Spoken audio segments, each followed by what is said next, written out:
ನಮಸ್ಕಾರ. ಮಹಾಭಾರತ ವಿಶೇಷ ಚರ್ಚಾ ಕಾರ್ಯಕ್ರಮಕ್ಕೆ ಸ್ವಾಗತ. ನಾನು ಸ್ಮಿತಾ ರಂಗನಾಥ್. ಇವತ್ತಿನ ಮಹಾಭಾರತ ಚರ್ಚಾ ಕಾರ್ಯಕ್ರಮದಲ್ಲಿ ರಾಜ್ಯದಲ್ಲಿ ನಡೀತಾ ಇರುವ ಆರ್ಎಸ್ಎಸ್ ಬ್ಯಾನ್ ನ ಚರ್ಚೆಯ ವಿಚಾರವನ್ನ ಮತ್ತಷ್ಟು ಮಂಥನಕ್ಕೆ ಒಳಪಡಿಸುವ ಪ್ರಯತ್ನವನ್ನ ಮಾಡ್ತಾ ಇದ್ವಿ.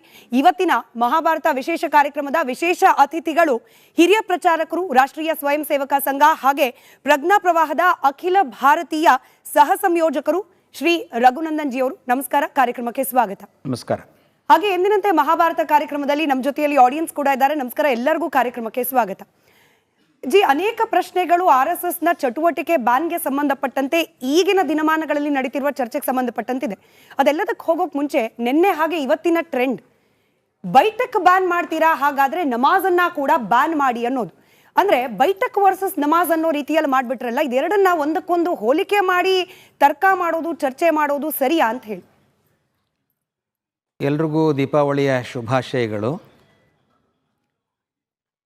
ಬ್ಯಾನ್ ಮಾಡಬೇಕು ಅನ್ನೋ ವಿಷಯವೇ ಅಷ್ಟು ಸರಿಯಾದ್ದಲ್ಲ. ನಮಾಜ್ನೂ ಬ್ಯಾನ್ ಮಾಡೋ ಅವಶ್ಯಕತೆ ಇಲ್ಲ, ಬೈಠಕ್ಕನ್ನು ಬ್ಯಾನ್ ಮಾಡೋಕ್ಕೆ ಸಾಧ್ಯ ಇಲ್ಲ. ನೋಡಿ, ರಿಲಿಜಿಯಸ್ ಆ್ಯಕ್ಟಿವಿಟಿ ಆದರೂ ಕೂಡ ಸಂವಿಧಾನ ಪ್ರತಿಯೊಬ್ಬರಿಗೂ ರಿಲಿಜಿಯಸ್ ಆ್ಯಕ್ಟಿವಿಟಿ ಮಾಡೋದಕ್ಕೆ ಸ್ವತಂತ್ರ ಕೊಡುತ್ತೆ. ಬೈಠಕ್ಕು ರಿಲಿಜಿಯಸ್ ಆದ್ದು ಬೈಠಕ್ ಮಾಡ್ಬೋದು, ಸಾಮಾಜಿಕವಾದ್ದು ಮಾಡ್ಬೋದು. ಪರಿವಾರದವರು ಕೂತ್ಕೊಂಡು ಬೈಠಕ್ ಅಂದರೆ ಮೀಟಿಂಗ್ ಅಷ್ಟೇ. ಯಾವುದೇ ಥರದ ಆ್ಯಕ್ಟಿವಿಟಿ ಇದ್ದರೆ ಅದು ಅನ್ಲಾಫುಲ್ ಅಲ್ದಿದ್ದರೆ ಎಲ್ಲರಿಗೂ ಅವಕಾಶ ಇದ್ದೇ ಇದೆ. ಹಾಗಾಗಿ ಯಾವುದನ್ನು ಬ್ಯಾನ್ ಮಾಡೋ ಅವಶ್ಯಕತೆ ಏನೂ ಇಲ್ಲ. ಸರಿ, ಈ ಬ್ಯಾನ್ ಅನ್ನೋದು ಆರ್ಎಸ್ಎಸ್ಗೆ ಹೊಸದಲ್ಲ. ಸ್ವತಂತ್ರ ಪೂರ್ವದಲ್ಲೂ ಸ್ವತಂತ್ರ ನಂತರದಲ್ಲೂ ಕೂಡ ಅನೇಕ ಬಾರಿ ಆರ್ಎಸ್ಎಸ್ನ ಚಟುವಟಿಕೆಗಳನ್ನು ನಿಷೇಧ ಮಾಡುವ ಪ್ರಯತ್ನಗಳಾಗಿ ಹೋಗಿದೆ. ಆದರೆ ಈಗ ಅದಕ್ಕೆ ಹೊಸದೊಂದು ವ್ಯಾಖ್ಯಾನ ಕೊಡೋ ಪ್ರಯತ್ನ ಆಗ್ತಿದ್ಯಾ ಅಂತ ಹೇಳಿ ನಾನು ಸ್ವತಂತ್ರ ಪೂರ್ವದಿಂದಲೇ ಆದ ಕೆಲ ಘಟನೆಗಳ ಬಗ್ಗೆ ಪ್ರಶ್ನೆ ಕೇಳ್ತಾ ಹೋಗ್ತೀನಿ. ನಿನ್ನೆ ಕಾಂಗ್ರೆಸ್ನ ಕೆಲ ನಾಯಕರು ಪ್ರತಿಕ್ರಿಯೆ ನೀಡ್ತಾ ಇದ್ರು. ಸ್ವತಂತ್ರ ಪೂರ್ವದಲ್ಲಿ ಬ್ರಿಟಿಷರು ಆರ್ಎಸ್ಎಸ್ ಅನ್ನ ಬ್ಯಾನ್ ಮಾಡಿದ್ದು ಕೋಮು ಸೌಹಾರ್ದತೆಯನ್ನ ಕದಡ್ತಾ ಇದೆ ಅನ್ನೋ ಆರೋಪಕ್ಕೆ ಸಂಬಂಧಪಟ್ಟಂತೆ, ಸಮಾಜದ ಕೋಮು ಸೌಹಾರ್ದತೆಯನ್ನ ಕದಡ್ತಾ ಇತ್ತು ಆರ್ಎಸ್ಎಸ್, ಹಾಗಾಗಿ ಬ್ರಿಟಿಷರು ಬ್ಯಾನ್ ಮಾಡಿದ್ರು ಅಂತ ಹೇಳಿ. ಸರಿಯಾದ ವ್ಯಾಖ್ಯಾನನ ಇದು? ಮೊದಲನೇದಾಗಿ ತಪ್ಪು ಮಾಹಿತಿ. ಬ್ರಿಟಿಷ್ ಇರುವಾಗ ಆ ಸಂಘದ ಮೇಲೆ ಏನು ಬ್ಯಾನ್ ಬಂದಿರಲಿಲ್ಲ. ಹಾಗಾಗಿ ಮೊದಲನೇದೇ ತಪ್ಪು ಮಾಹಿತಿ ಅದು. ಆದರೆ ಸಂಘ ಬ್ರಿಟಿಷರ ವಿರುದ್ಧ ಕೆಲಸ ಮಾಡ್ತಾ ಇದೆ ಅನ್ನೋ ಕಾರಣಕ್ಕೆ ಆಗಿನ ಪಾರ್ಲಿಮೆಂಟಲ್ಲಿ ಚರ್ಚೆ ಆಗಿತ್ತು. ಆದರೆ ಬ್ರಿಟಿಷರ ವಿರುದ್ಧವಾಗಿ ಸಂಘದ ಕಾರ್ಯಕರ್ತರು ಕಾರ್ಯನಿರ್ವಹಿಸ್ತಿದ್ರು ಅಂತ ಹೇಳಿ ತಾವು ಹೇಳ್ತಿದ್ದೀರಿ. ಇತ್ತೀಚಿನ ವ್ಯಾಖ್ಯಾನ ಅದಕ್ಕೆ ತದ್ವಿರುದ್ಧವಾಗಿದೆ. ಬ್ರಿಟಿಷರಿಗೆ ಕ್ಷಮಾಪಣೆ ಪತ್ರ ಬರೆದವರು ಆರ್ಎಸ್ಎಸ್ನವರು, ಬ್ರಿಟಿಷರ ಪರವಾಗಿ ಭಾರತದ ವಿರುದ್ಧವಾಗಿ ಕೆಲಸ ಮಾಡ್ತಿದ್ದವರು ಆರ್ಎಸ್ಎಸ್ನವರು, ಹೀಗೆ ಆರೋಪಗಳು ಬರ್ತಾ ಇದೆ. ಅದಕ್ಕೆ ಯಾವುದೇ ತಥ್ಯಗಳಿಲ್ಲ. ಯಾರ ಥರ ಹೇಳಿದ್ರೆ ಅದಕ್ಕೆ ಸತ್ಯವನ್ನು ಹೇಳಬೇಕು. ಉದಾಹರಣೆಗೆ ಸಂಘ ಶುರು ಮಾಡೋದಂತ ಡಾಕ್ಟರ್ ಹೆಡ್ಗೇವಾರ್ ಅವರು ಆ ಕಾಲದ ಮಧ್ಯ ಭಾರತ ಅಂದರೆ ಸೆಂಟ್ರಲ್ ಪ್ರಾವಿನ್ಸಸ್ ಅಂತಾರಲ್ಲ, ಅದರ ಸೆಕ್ರೆಟರಿ ಆಗಿದ್ದರು. ಅಂದರೆ ಅವರೆಲ್ಲರೂ ಕೂಡ ದೇಶದ ಪರವಾಗಿ ಬ್ರಿಟಿಷರ ವಿರುದ್ಧ ಕೆಲಸ ಮಾಡ್ತಿದ್ದವರೇ. ಡಾಕ್ಟರ್ ಹೆಡ್ಗೇವಾರ್ ಕ್ರಾಂತಿಕಾರಿಯಾಗೂ ಕೆಲಸ ಮಾಡಿದರು ಅನುಶೀಲನ ಸಮಿತಿಯಲ್ಲಿ. ಮತ್ತು ಸಂಘದ ಪ್ರಾರಂಭದ ಎಲ್ಲ ಕಾರ್ಯಕರ್ತರು ಕೂಡ ಕಾಂಗ್ರೆಸ್ನಲ್ಲೂ ಕೂಡ ಕೆಲಸ ಮಾಡ್ತಾಯಿದ್ರು. ಹಾಗಾಗಿ ಅದು ಯಾರು ಕ್ಷಮಾಪಣೆ ಪತ್ರವನ್ನು ಬರ್ಕೊಟ್ರು ಇತ್ಯಾದಿ ಅವ್ರು ಹೇಳೋದು ಒಳ್ಳೆಯದು. ಸುಮ್ಮನೆ ಆರೋಪ ಮಾಡಿದ್ರೆ ಅದನ್ನು ಗಂಭೀರವಾಗಿ ತಗೊಳ್ಳೋದು ಕಷ್ಟ. ಭಾರತದ ಸ್ವಾತಂತ್ರ್ಯ ಚಳುವಳಿಯ ಕಲ್ಪನೆ ಬಗ್ಗೆ ಕೂಡ ಆರ್ಎಸ್ಎಸ್ನ ನಾಯಕರಿಗೆ, ಕಾರ್ಯಕರ್ತರಿಗೆ ತದ್ವಿರುದ್ಧವಾದ ಅಭಿಪ್ರಾಯಗಳಿತ್ತು. ಯಾಕಂದರೆ ಭಾರತವಾಗಿ ನಿರ್ಮಾಣವಾಗೋದು, ಅಂದರೆ ಈಗಿರುವ ಭಾರತದ ರೀತಿಯಲ್ಲಿ ನಿರ್ಮಾಣವಾಗೋದು ಆರ್ಎಸ್ಎಸ್ನವ್ರಿಗೆ ಇಷ್ಟ ಇರಲಿಲ್ಲ. ಅವ್ರಿಗೊಂದು ಹಿಂದೂ ರಾಷ್ಟ್ರ ಬೇಕಿತ್ತು. ಹಾಗಾಗೇನೆ ಭಾರತದ ಸ್ವತಂತ್ರ ಚಳುವಳಿಯ ಮುಂಚೂಣಿಯಲ್ಲಿದ್ದ ನಾಯಕರ ಕಲ್ಪನೆಗಳು, ಆಲೋಚನೆಗೆ ವಿರುದ್ಧವಾದ ಆಲೋಚನೆ ಆರ್ಎಸ್ಎಸ್ಗಿತ್ತು. ಈಗ ಒಂದು ಹಿಂದೂ ರಾಷ್ಟ್ರ ಅನ್ನುವ ಕಲ್ಪನೆ ಇವತ್ತಿನ ರಾಜ್ಯ ಅನ್ನೋ ಲೆಕ್ಕಕ್ಕೆ ಇಟ್ಕೊಂಡ್ರೆ ಸರಿಯಾಗಲ್ಲ. ಸಂಘ ಅವತ್ತಿಗೂ ನಂಬಿದ ಹಿಂದೂ ರಾಷ್ಟ್ರನೇ, ಇವತ್ತಿಗೂ ನಮ್ಮ ನಂಬಿಕೆ ಹಿಂದೂ ರಾಷ್ಟ್ರನೇ. ಆ ಕಾಲಕ್ಕೆ ಮಹಾತ್ಮ ಗಾಂಧೀಜಿಯವರಿಂದ ಮೊದಲುಗೊಂಡು ಎಲ್ರಿಗೂ ಅಖಂಡವಾದ ಭಾರತ ಬೇಕು ಅಂತಲೇ ಇದ್ದಿದ್ದು. ಸಂಘಕ್ಕೂ ಅಖಂಡವಾದ ಭಾರತ ಬೇಕು ಅಂತಲೇ ಇದ್ದಿದ್ದು. ಈಗಲೂ ಅಖಂಡ ಭಾರತ ಆಗಬೇಕು ಅನ್ನೋ ಕನಸು ಸಂಘಕ್ಕೆ ಇದ್ದೇ ಇದೆ. ಅಂದರೆ ನಾವು ಹೇಳ್ತಿರೋ ರಾಷ್ಟ್ರ ಇದು ರಾಜ್ಯ ವ್ಯವಸ್ಥೆಗೆ ಸಂಬಂಧಪಟ್ಟಿದ್ದಲ್ಲ, ಇದೊಂದು ಸಂಸ್ಕೃತಿಯ ವಿಷಯ. ಮಹಾತ್ಮ ಗಾಂಧಿ ಅಂತವ್ರು ಕೂಡ ಅವಾಗೇನು ಹೇಳಿದರು, ಈ ದೇಶವನ್ನು ತುಂಡು ಮಾಡೋಕ್ಕಿಂತ ಮುಂಚೆ ನನ್ನ ದೇಹವನ್ನು ತುಂಡು ಮಾಡಿ ಅಂತ ಹೇಳಿದರು. ಆ ರೀತಿಯ ಕನಸು ಎಲ್ಲರಿಗೂ ಇತ್ತು. ನೆಹರು ಅವ್ರಿಗೂ ಕೂಡ ದೇಶ ತುಂಡಾಗ್ಬಿಡಬೇಕು ಅಂತ ಇರಲಿಲ್ಲ, ಪರಿಸ್ಥಿತಿಗಳು ನಿರ್ಮಾಣ ಆದವು. ಹಾಗಾಗಿ ಅವರಿಗೆಲ್ಲ ಬೇರೆ ಒಂದು ಕನಸಿತ್ತು, ಸಂಘಕ್ಕೊಂದು ಬೇರೆ ಕನಸಿತ್ತು ಅಂತ ಹೇಳೋದು ಸತ್ಯ ಅಲ್ಲ. ಅದು ಗಾಂಧಿಯನ್ನ ಕೊಂದವರು ಆರ್ ಎಸ್ ಎಸ್ನವರು. ಹೀಗಾಗಿ ಗಾಂಧಿ ತತ್ವಕ್ಕೂ ಆರ್ ಎಸ್ ಎಸ್ಗೂ ತದ್ವಿರುದ್ಧವಾದ ಮನಸ್ಥಿತಿ. ಈ ಗಾಂಧಿ ಕೊಂದವರು ಆರ್ ಎಸ್ ಎಸ್ನವರು ಅನ್ನೋದೊಂದು ಅಪಖ್ಯಾತಿ ಅಂದಿನಿಂದ ಇಂದಿನವರೆಗೂ ಅಂಟು ಬಿಡುತ್ತಲ್ಲ ಆರ್ ಎಸ್ ಎಸ್ಗೆ ಅಂತ ಹೇಳಿ ಆರೋಪ ಮಾಡಬಹುದು. ಆರೋಪಕ್ಕೇನು ಆರೋಪ ಮಾಡೋರಿಗೆ ಬಾಯಿ ಇದ್ದರೆ ಸಾಕು.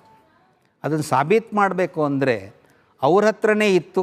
ಯಾರು ಆರೋಪ ಮಾಡಿದ್ರೋ ಅವ್ರ ಕಡೆ ಸರ್ಕಾರಗಳೇ ಇದ್ವು, ಕಮಿಷನ್ಗಳನ್ನು ರಚನೆ ಮಾಡಿದ್ರು. ಯಾವುದರಲ್ಲೂ ಸಾಬೀತು ಮಾಡೋಕ್ಕಾಗಲಿಲ್ಲ. ಬದಲಾಗಿ ಅವರೇ ಕೂಡ ಈ ಹತ್ಯೆಯಲ್ಲಿ ಆರ್ ಎಸ್ ಎಸ್ ಪಾತ್ರ ಇಲ್ಲ ಅಂತ ಅವ್ರು ಹೇಳಿದರು. ಇದು ಒಂದು. ಮತ್ತು ಸಂಘ, ಯಾರಿಗೆ ಸಂಘ ಗೊತ್ತಿದೆ, ನಾವು ಪ್ರತಿಯೊಂದು ಕ್ಯಾಂಪ್ನಲ್ಲಿ ಅಥವಾ ಪ್ರತಿನಿತ್ಯದ ಕಾರ್ಯಾಲಯಗಳಲ್ಲಿ ಹೇಳುವಂಥ ಏಕಾತ್ಮತಾ ಸ್ತೋತ್ರ. ಏಕಾತ್ಮತಾ ಸ್ತೋತ್ರದಲ್ಲಿ ಈ ದೇಶಕ್ಕೆ ಯಾರ್ಯಾರು ಕೆಲಸ ಮಾಡಿದ್ರೋ ಪ್ರಾತಿನಿಧಿಕವಾಗಿ ಎಲ್ಲ ಪ್ರಮುಖರ ಹೆಸರುಗಳಿದೆ. ಅದರಲ್ಲಿ ಪ್ರತಿನಿತ್ಯ ನಾನಂತೂ ಗಾಂಧೀಜಿ ಸ್ಮರಣೆ ಅದರಲ್ಲಿ ಮಾಡೇ ಮಾಡ್ತಾಯಿದ್ದೀನಿ. ಹಾಗಾಗಿ ಯಾರು ಆರೋಪ ಮಾಡ್ತಾರೋ ಅವರಿಗೆ ಸಂಘದಲ್ಲಿ ಗಾಂಧೀಜಿಯವ್ರ ಬಗ್ಗೆ ಎಷ್ಟು ಗೌರವ ಇದೆ ಅಂತ ಅವ್ರ ಅರಿವಿಲ್ಲ. ಯಾಕೆಂದರೆ ಅವರಿಗೆ ಗಾಂಧೀಜಿ ಸ್ಲೋಗನ್ ಇರ್ಬೋದು, ನಮ್ಮ ಗಾಂಧೀಜಿ ಸ್ಲೋಗನ್ ಅಲ್ಲ. ಗಾಂಧೀಜಿ ಈ ದೇಶಕ್ಕೆ ಕೆಲಸ ಮಾಡಿದಂಥ ಮಹಾಪುರುಷರು. ಉದಾಹರಣೆಗೆ ನಾವು ಹೇಳುವಂತಹ ಸ್ವರಾಜ್ಯ, ಗ್ರಾಮ ಸ್ವರಾಜ್ಯ, ಸ್ವದೇಶಿ, ಈ ಎಲ್ಲ ವಿಷಯಗಳನ್ನು ಕೂಡ ಗಾಂಧೀಜಿ ಪ್ರತಿನಿಧಿಸಿದ್ರು, ಅದಕ್ಕೆ ಬಲವಾಗಿ ನಿಂತಿದ್ದರು. ಹಾಗಾಗಿ ಗಾಂಧೀಜಿಯನ್ನು ಬಹುತಾಂಶವಾಗಿ ನಾವು ಒಪ್ತೀವಿ. ಹಾಗಾಗಿ ಬೇರೆ ಏನು ಆರೋಪ ಮಾಡ್ತಿದ್ದಾರೆ ಅದರಲ್ಲಿ ಯಾವ ಸತ್ಯವೂ ಇಲ್ಲ. ಹಾಗಾದ್ರೆ ಗಾಂಧೀಜಿಯವರ ಹತ್ಯೆಯಾದ ಸಂದರ್ಭದಲ್ಲಿ ಆರ್ ಎಸ್ ಎಸ್ನ ಬ್ಯಾನ್ ಮಾಡಿದ್ ಯಾಕೆ ಅಂತ ಕೂಡ ಪ್ರಶ್ನೆ ಕೇಳ್ಬಿಡ್ತಾರೆ. ಗೋಡ್ಸೆಗೂ ಆರ್ ಎಸ್ ಎಸ್ಗೂ ಸಂಬಂಧ ಇಲ್ಲದೆ ಹೋಗಿದ್ದಿದ್ರೆ, ಗಾಂಧಿ ಹತ್ಯೆ ಆ ಪರಿಕಲ್ಪನೆಗೂ ಆರ್ ಎಸ್ ಎಸ್ಗೂ ಸಂಬಂಧ ಇಲ್ಲದೆ ಹೋಗಿದ್ದಿದ್ರೆ ನಿಷೇಧಕ್ಕೆ ಯಾಕೆ ಒಳಗಾಗಬೇಕಾಗಿತ್ತು ಅಂತ ಹೇಳಿ ಈಗಿನ ದಿನಮಾನದವ್ರು ಪ್ರಶ್ನೆ ಕೇಳ್ತಾರೆ. ಈ ಪ್ರಶ್ನೆ ಒಳ್ಳೆಯದು. ಆದರೆ ಅಲ್ಲಿ ತಿಳ್ಕೊಬೇಕಾದ್ದೇನು ಅಂದರೆ, ಗಾಂಧಿ ಹತ್ಯೆಕ್ಕಿಂತ ಮುಂಚೆನೇ ಒಂದೆರಡು ಸಂದರ್ಭದಲ್ಲಿ ಸಾಮಾನ್ಯವಾಗಿ ಏನಾಗುತ್ತೆ ಅಂದರೆ, ಸಂಘ ಒಂದು ಸಾಮಾಜಿಕ ಸಾಂಸ್ಕೃತಿಕವಾದಂಥ ಸಂಘಟನೆ. ಇದರ ಬೆಳವಣಿಗೆ ಆದ ಸಂದರ್ಭದಲ್ಲಿ ಕಾಂಗ್ರೆಸ್ಸಿನ ಸಭೆಯಲ್ಲಿ ಗಾಂಧೀಜಿಯವ್ರ ಹತ್ಯೆ ಏನಾಗಿರಲಿಲ್ಲ.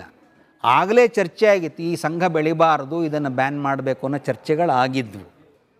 ಗಾಂಧೀಜಿಯವರ ಹತ್ಯೆಯ ನೆಪ ಇಟ್ಕೊಂಡು ಇದಕ್ಕೂ ಆರ್ ಎಸ್ ಎಸ್ಗೂ ಸಂಬಂಧ ಇದೆ ಅಂತ ಹೇಳಿ ಆರೋಪ ಮಾಡಿ ಬ್ಯಾನ್ ಮಾಡಿದರು. ಬ್ಯಾನ್ ಮಾಡಿದ ಮುಖ್ಯ ಅಂಶ ಏನಿತ್ತು? ನಾಥೂರಾಮ್ ಗೋಡ್ಸೆಗೂ ಸಂಘಕ್ಕೂ ಸಂಬಂಧ ಇದೆ ಅಥವಾ ಸಂಘ ಹೇಳಿದ್ರಿಂದ ನಾಥೂರಾಮ್ ಗೋಡ್ಸೆ ಹತ್ಯೆ ಮಾಡಿದ್ರು ಅನ್ನೋದು ಸಾಬೀತು ಮಾಡಬೇಕಾಗಿತ್ತು ಅವರು. ಆ ಸಾಬೀತು ಮಾಡೋದಕ್ಕೆ ಅವರು ಸಫಲ ಆಗಲಿಲ್ಲ. ಯಾಕೆಂದರೆ ಸುಳ್ಳಿತ್ತು.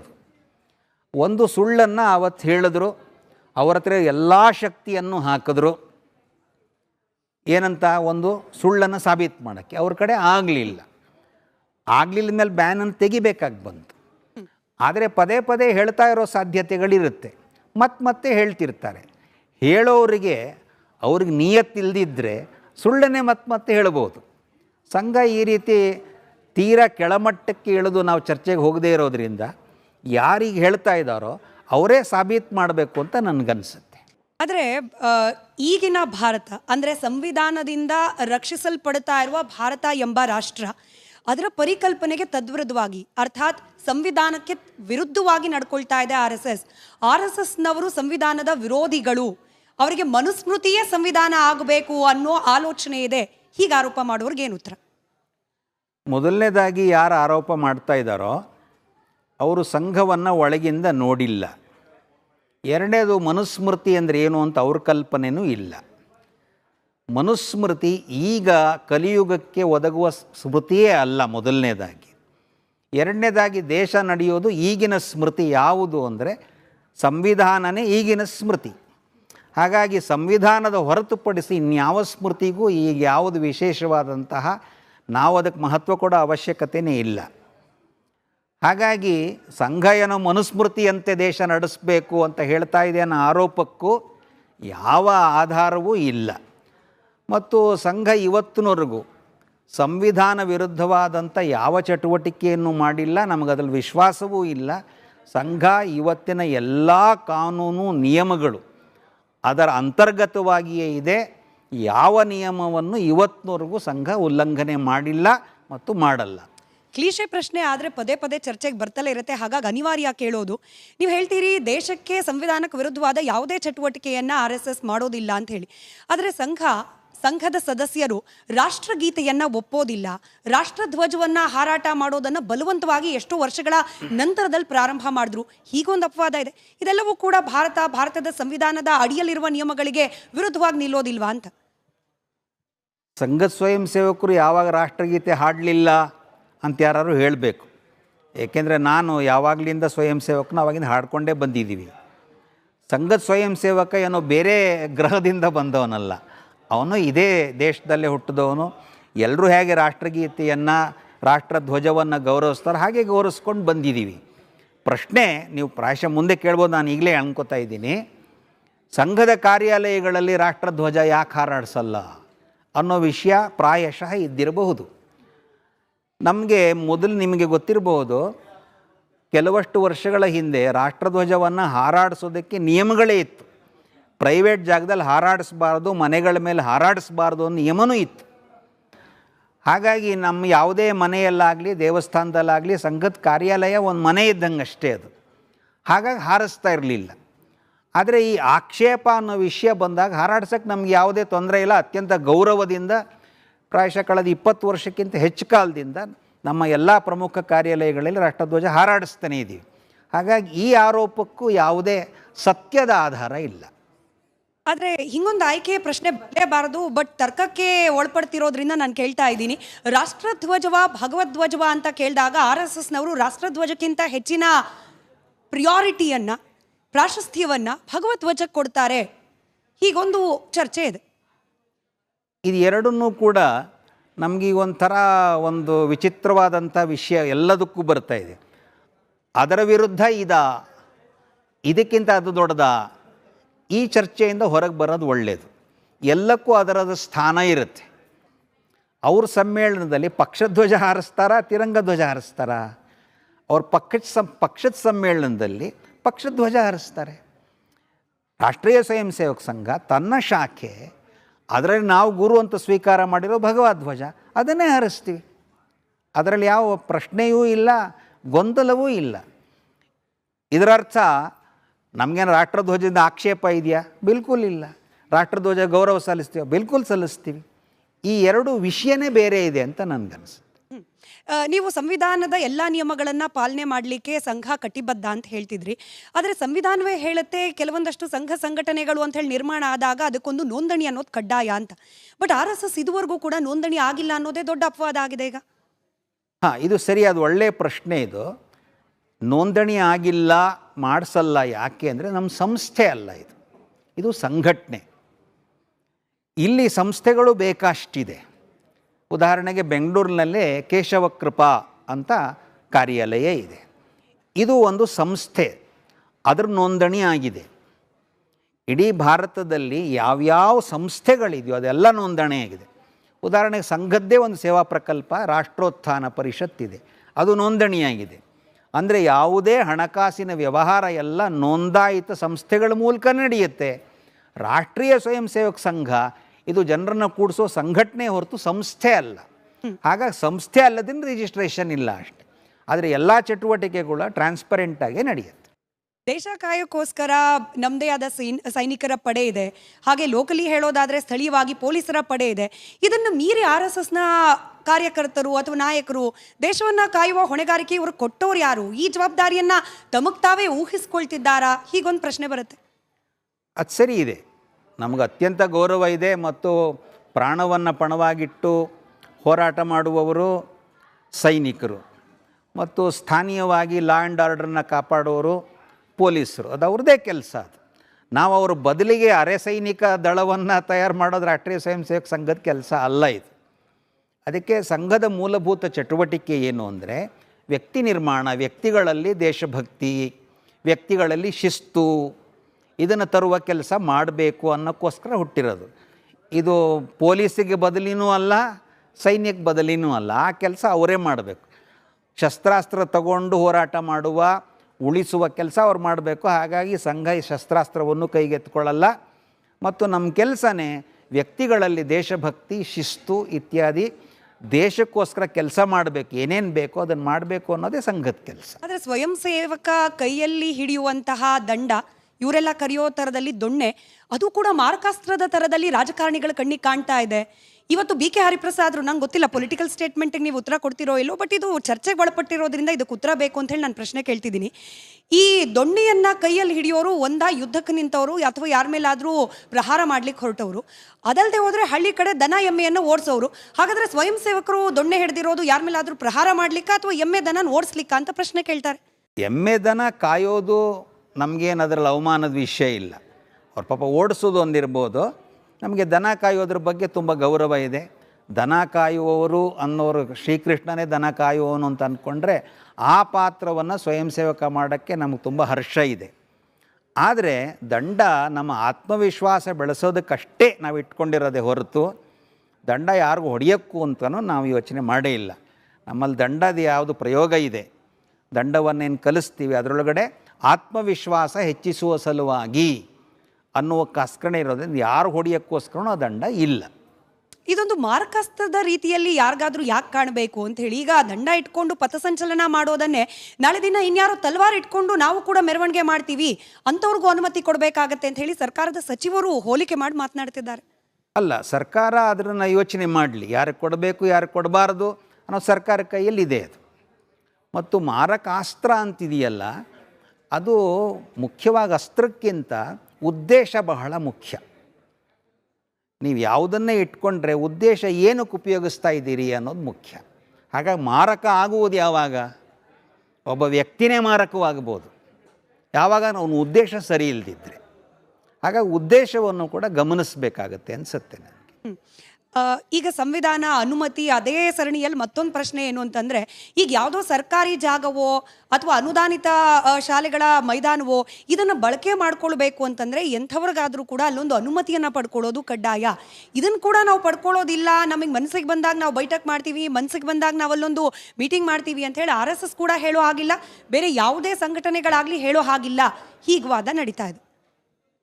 ಅಲ್ಲ, ಸರಿ ಇದೆ. ಇದರಲ್ಲಿ ಮನಸ್ಸಿಗೆ ಬಂದ ಹಾಗೆ ಅನ್ನೋದಿದೆಯಲ್ಲ, ಆ ಶಬ್ದ ಅಷ್ಟು ಸೌಮ್ಯವಾಗಿ ಚೆನ್ನಾಗಿಲ್ಲ. ಅದು ಇದು ಸಚಿವರು ಹೇಗೆ ನಡೆಯುತ್ತೆ ಅಂದರೆ ಈಗ ಬೆಳಗ್ಗೆ ಎದ್ದು ಯಾವುದೋ ಒಂದು ಜಾಗದಲ್ಲಿ ವಾಕಿಂಗ್ ಜನ ಮಾಡ್ತಾ ಇದ್ದಾರೆ, ಅನುಮತಿ ತೊಗೊಂಡಿದ್ದಾರೆ ಅಂದರೆ ತೊಗೊಂಡಿಲ್ಲ, ವಾಕಿಂಗ್ ಮಾಡ್ತಾ ಇದ್ದಾರೆ. ಎಲ್ಲಿವರೆಗೂ ಇದು ಸರಿ ಇರುತ್ತೆ ಅಂದರೆ ಆಕ್ಷೇಪ ಬರದೇ ಇರೋ ತನಕ. ಯಾರೋ ಒಬ್ಬರು ಆಕ್ಷೇಪ ಮಾಡಿದಾಗ, ಅನುಮತಿ ಕೇಳುವ ಪ್ರಸಂಗ ಬಂದಾಗ ಅನುಮತಿ ಕೇಳಿ ತೊಗೊಂಡಿದ್ದು ಇದೆ. ಅನುಮತಿ ತೊಗೊಳ್ಳಲ್ಲ, ನೀವ್ಯಾರು ಕೇಳೋಕ್ಕೆ ಅನ್ನೋದು ಸಂಘದ ದೃಷ್ಟಿ ಎಂದೂ ಅಲ್ಲ. ಯಾರು ಅನುಮತಿ ಕೇಳಿ ನಮ್ಮ ಹತ್ರ ಅನ್ನೋ ವಿಷಯ ಬಂದಾಗ ಅನುಮತಿ ಕೇಳಿ ತೊಗೊಳ್ಳೋದು. ಅದರಲ್ಲಿ ನಾವು ಯಾವುದೇ ನಿಯಮ ಬದ್ಧರಲ್ಲ ಅಂತ ಸಂಘದ ನಿಲುವಲ್ಲ. RSSನ ಚಟುವಟಿಕೆಗಳು ಕೇವಲ ಸರ್ಕಾರಿ ಶಾಲೆಯ ಮೈದಾನಕ್ಕೆ ಅವಲಂಬಿತವಾಗಿ ನಡೀತಾ ಇದೆಯಾ ಅಂತ ಹೇಳಿ. ಮೊದಲನೇದಾಗ RSSನ ಕೆಲಸ ಏನು ಅಂತ ತಿಳ್ಕೊಂಡ್ರೆ ಸರಿಯಾಗದು. 10 ಜನ 20 ಜನ 30 ಜನ ಎಷ್ಟಾಗುತ್ತೋ ಅಷ್ಟು ಜನ ಸೇರಿ 1 ಗಂಟೆಯ ಚಟುವಟಿಕೆ, ಇದು RSSನ ಮೂಲವಾದಂಥ ಶಾಖೆ ಅಂತ ಯಾವುದು ಹೇಳ್ತೀವಿ ಅದು ಎಲ್ಲ ಪರಿಸ್ಥಿತಿಗಳು ನಡೆಸ್ಕೊಂಡು ಬಂದಿದ್ದೀವಿ ನಾವು, ಅದನ್ನು ಮುಂದೆ ನಡೆಸ್ತೀವಿ. ಮತ್ತು ಯಾವುದೇ ಆ್ಯಕ್ಟಿವಿಟಿಯನ್ನು ಬ್ಯಾನ್ ಮಾಡುವುದು ಅನ್ನುವುದು ಸರ್ಕಾರದ ಅವರ ಕೆಲಸ ಆಡಳಿತಕ್ಕೆ ಸಂಬಂಧಪಟ್ಟಂಥ ವಿಷಯ. ಅದನ್ನು ಬ್ಯಾನ್ ಮಾಡಬೇಕಿದ್ರೆ ಯಾರನ್ನ ಬ್ಯಾನ್ ಮಾಡಬೇಕು ಅಂತಿದ್ದಾರೋ ಅವರು ಆ ರೀತಿ ಇಲ್ಲೀಗಲ್ ಇಮ್ಮಾರಲ್ ಆ್ಯಕ್ಟಿವಿಟಿಯನ್ನು ಮಾಡ್ತಾ ಇರಬೇಕು. ಸಂಘ ಬಹಿರಂಗವಾಗಿರುವ ಸಂಘಟನೆ, ನಮ್ಮದು ಯಾವುದು ಗುಪ್ತ ಸಮಾಲೋಚನೆ ಯಾವುದೂ ಇಲ್ಲ. ಹಾಗಾಗಿ ಅದನ್ನು ಬ್ಯಾನ್ ಮಾಡಿದ್ದು ಇದುವರೆಗೂ 3 ಸರಿ ಬ್ಯಾನ್ ಮಾಡಿದಾಗಲೂ ವಾಪಸ್ ತೆಗಿಬೇಕು ಯಾಕೆ ಬಂತು? ಯಾಕಂದರೆ ನಾವು ಮಾಡ್ತಿರೋ ಕೆಲಸ ಸರಿಯಾಗೇ ಇದೆ. ಹಾಗಾಗಿ ಯಾರು ಬ್ಯಾನ್ ಮಾಡಬೇಕು ಅಂತಿದ್ದಾರೋ ಅವ್ರು ಹಿಂದಿನ 3 ಬ್ಯಾನ್ಗಳಲ್ಲಿ ಏನಾಯಿತು ಅಂತ ಅವ್ರ ಗಮನಕ್ಕೇ ಇದೆ.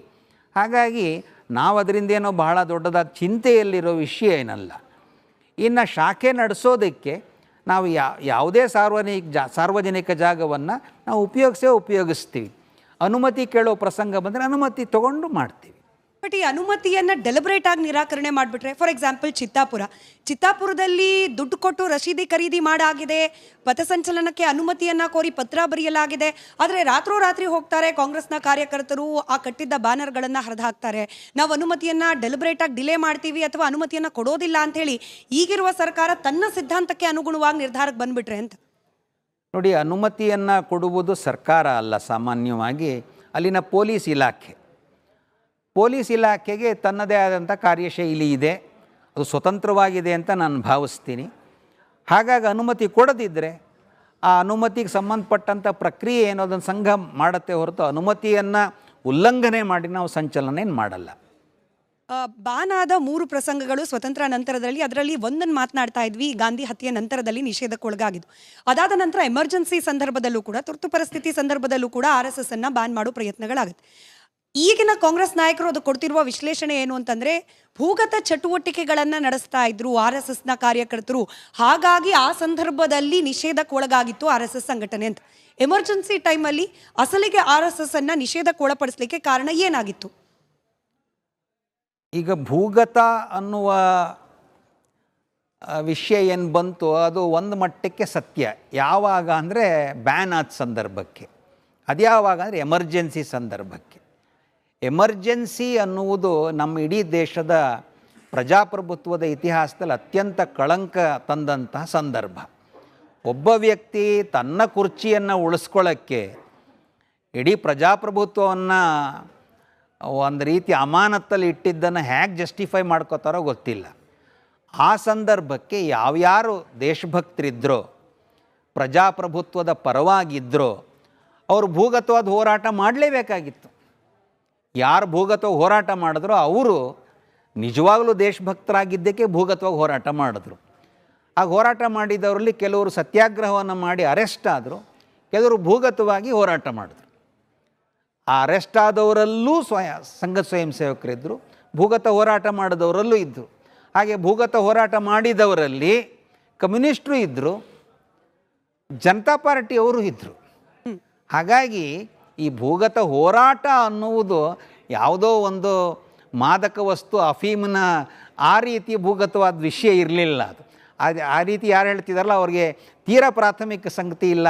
ನಂಗೆ ಸ್ವಲ್ಪ ನಗುನೇ ಬರ್ತಾ ಇದೆ.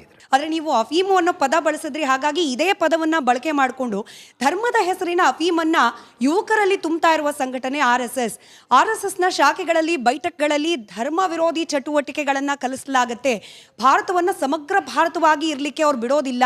ಹಿಂದೂ ರಾಷ್ಟ್ರ ಅನ್ನೋ ಪರಿಕಲ್ಪನೆ ಅಡಿಯಲ್ಲಿ ಇತರ ಧರ್ಮೀಯರ ವಿರುದ್ಧ ದ್ವೇಷವನ್ನು ಬಿತ್ತೋ ಸಂಘಟನೆ ಆಗ್ತಿದೆ, ಹೀಗೂ ಕೂಡ ಆರೋಪ ಇದೆ.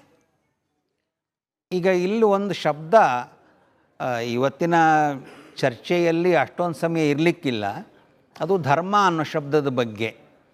ಧರ್ಮ ಅನ್ನೋದು ಭಾರತದಲ್ಲಿ ನಾವು ಉಪಯೋಗಿಸೋದು ಏನು ಅಂದರೆ, ಯಾವುದು ಮಾಡಬೇಕೋ ಅದು ಧರ್ಮ, ಯಾವುದು ಮಾಡಬಾರ್ದು ಅಧರ್ಮ, ಅಷ್ಟೇ ಇರೋದು. ಈಗ ನಾನು ನಿಮ್ಮ ಬಗ್ಗೆ ಏಕವಚನದಲ್ಲಿ ಮಾತಾಡಿಬಿಟ್ರೆ ಅದು ಅಧರ್ಮ, ನಿಮ್ಮನ್ನು ಅತ್ಯಂತ ಗೌರವದಿಂದ ಮಾತಾಡಿಸುವುದು ಧರ್ಮ, ಇಷ್ಟೇ ಇರೋದು. ಹಾಗಾಗಿ ಸಂಘ ಧರ್ಮದ ಕೆಲಸ ಮಾಡ್ತಿದೆ ಅಂದರೆ ಒಳ್ಳೆಯ ಕೆಲಸನೇ ಮಾಡ್ತಾಯಿದೆ, ಇನ್ನು ಅಧರ್ಮದ ಕೆಲಸ ಮಾಡಬೇಕಾ ನಾವು? ಹಾಗೆ ಧರ್ಮವನ್ನು ಅಫೀಮು ಅಂತ ಯಾರು ಹೇಳಕ್ಕೆ ಹೊರಟಿದ್ದಾರೆ ಅದೊಂದು ಬೇರೆ ಕಂಟೆಕ್ಸ್ಟಿನ ವಿಷಯ ಇದೆ. ಆ ಕಂಟೆಕ್ಸ್ಟಲ್ಲಿ ಭಾರತದಲ್ಲಿ ಧರ್ಮವನ್ನು ನಾವು ನೋಡೋದೇ ಇಲ್ಲ. ಅಫೀಮು ಅಂತ ಯಾವಾಗ ಆಗುತ್ತೆ ಅಂದರೆ, ನಿಂದೊಂದೇ ಕರೆಕ್ಟು, ಈ ಮಾರ್ಗ ಒಂದೇ ಸರಿ ಅಂತ ಯಾರು ಹೇಳ್ತಾರೋ ಅದನ್ನು ನಂಬ್ಕೊಂಡಾಗ ಮಾತ್ರ ಅಫೀಮ್ ಆಗುತ್ತೆ. ಧರ್ಮ ನಿಮ್ಮ ಅಪ್ಪ ಅಮ್ಮನ ಗೌರವಿಸುವುದು ಧರ್ಮ, ಗುರುಗಳನ್ನು ಗೌರವಿಸುವುದು ಧರ್ಮ, ರಸ್ತೆ ಎಡಬದಿಯಲ್ಲಿ ನಡೆಯುವುದು ಧರ್ಮ ಅಂದಾಗ ಧರ್ಮವನ್ನೇ ಕಲಿಸ್ಬೇಕು, ಅಧರ್ಮ ಕಲಿಸ್ಬೇಕು. ಅದಕ್ಕೆ ಈ ಅಫೀಮು ಅಂತ ಯಾರು ಹೇಳ್ತಿದ್ದಾರಲ್ಲ ಅವರೊಂದು ಬೇರೆ ಕಂಟೆಕ್ಸ್ಟಿನ ವಿಚಾರ ಮಾಡ್ತಿದ್ದಾರೆ. ಅದು ಭಾರತಕ್ಕೆ ಅಥವಾ ಭಾರತೀಯ ಸಂಸ್ಕೃತಿಯ ಅನ್ವಯಕ್ಕೆ ಸರಿಯಾಗಲ್ಲ ಅದು. ಸರಿ, ಇದೇ ಧರ್ಮದ ವ್ಯಾಖ್ಯಾನದ ಅಡಿಯಲ್ಲಿ ಬರೋ ಮತ್ತೊಂದು ಆರೋಪ ಅಂತಂದರೆ, ಇದು ಕೇವಲ ಮುಸಲ್ಮಾನರನ್ನ ದ್ವೇಷಿಸುವ ಸಂಘಟನೆ. RSSನಲ್ಲಿ ಒಬ್ಬ ಮುಸಲ್ಮಾನ ಬಂದು ಆತ ಕೂಡ ಸ್ವಯಂ ಸೇವಕ ಆಗ್ಲಿಕ್ಕೆ ಅವಕಾಶ ಮಾಡಿಕೊಟ್ಬಿಟ್ಟಿದ್ದಾರಾ? RSS ಇರೋದೇ ಬೇಸಿಕಲಿ ಹಿಂದೂ ಮುಸ್ಲಿಂ ಅನ್ನೋ ಗಲಾಟೆಯನ್ನು ಸಮಾಜದಲ್ಲಿ ಸೃಷ್ಟಿ ಮಾಡಲಿಕ್ಕೆ. ಇನ್ನು ನಾವು ಹೇಳುವ ಕೆಲವ್ರಿಗೆ ಅದು ಕೂಡ ಅಪಾಯಕಾರಿಯಾಗಿ ಕಾಣುತ್ತೆ.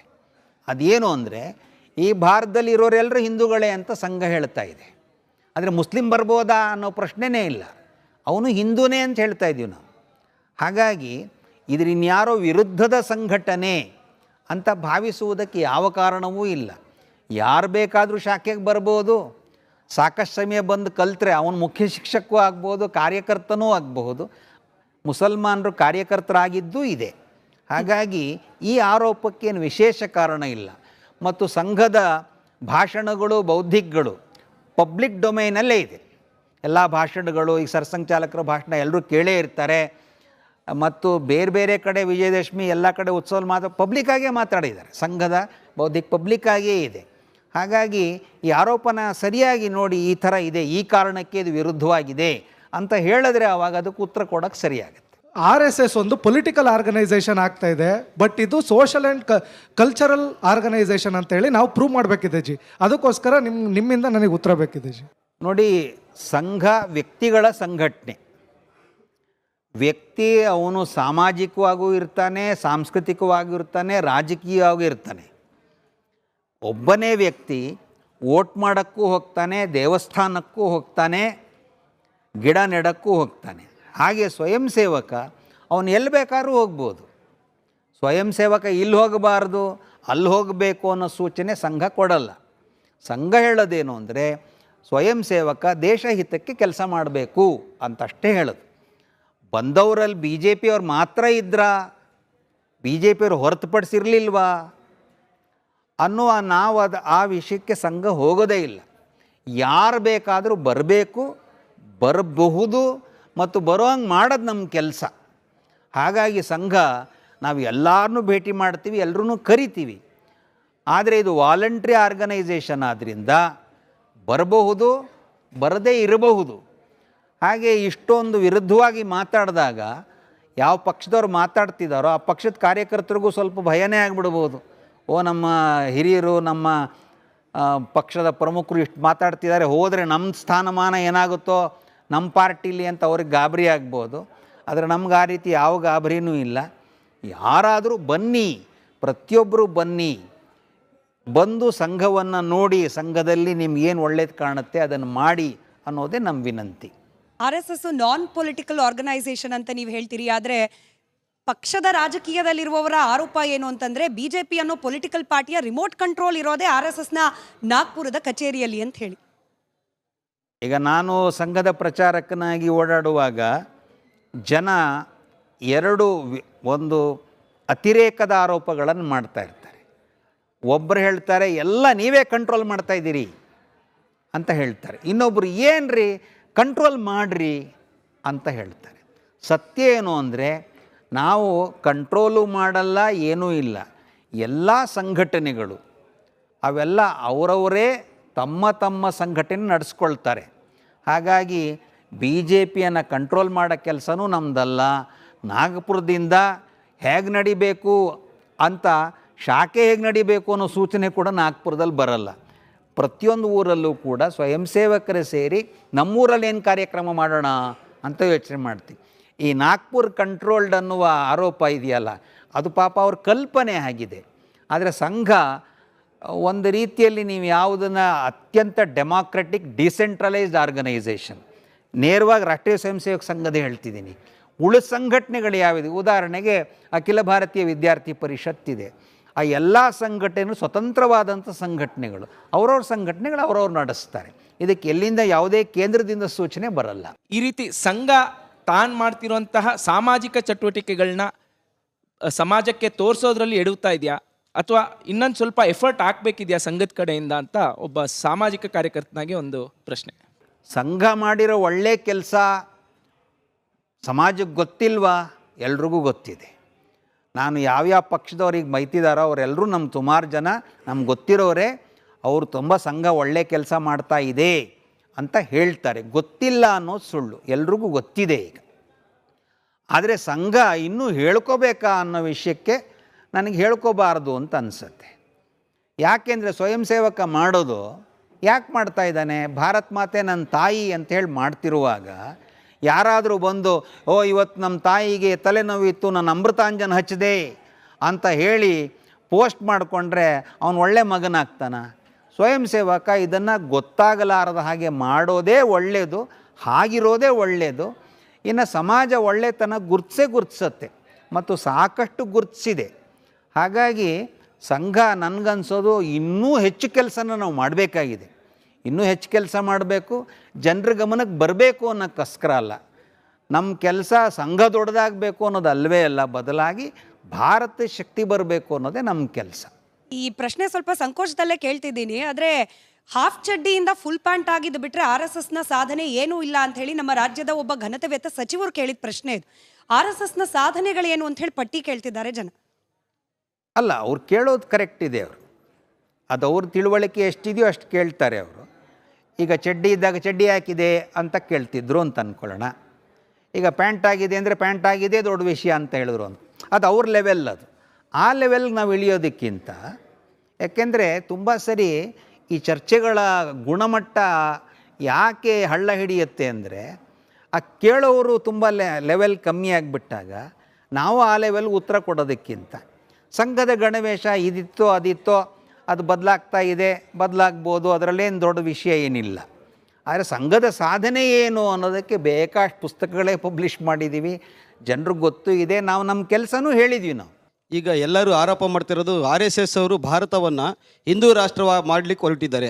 RSS ಭಾರತವನ್ನು ಹಿಂದೂ ರಾಷ್ಟ್ರವಾಗಿ ಮಾಡುತ್ತೋ ಅಥವಾ ಹಿಂದೂ ರಾಷ್ಟ್ರವಾಗಿ ಉಳಿಸುತ್ತೋ?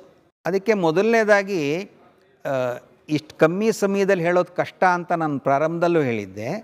ಭಾರತ ಯಾವಾಗಲೂ ಹಿಂದೂ ರಾಷ್ಟ್ರವಾಗಿಯೇ ಇದೆ. ಹೊಸದಾಗಿ ಇದನ್ನು ಹಿಂದೂ ರಾಷ್ಟ್ರ ಮಾಡುವಂಥ ಉದ್ದೇಶ ನಮ್ಮದೇನಿಲ್ಲ. ಇಲ್ಲಿ ತುಂಬ ಜನಕ್ಕೆ ಪ್ರಾಬ್ಲಮ್ ಬರೋದೇನು ಅಂದರೆ, ಹಿಂದೂ ರಾಷ್ಟ್ರ ಈಸ್ ಹಿಂದೂ ಸ್ಟೇಟ್ ಅಂತ ಅಂದ್ಕೋತಾರೆ. ಈ ಸ್ಟೇಟ್ ಸೆಕ್ಯುಲರ್ ಸ್ಟೇಟಾಗೇ ಇರುತ್ತೆ.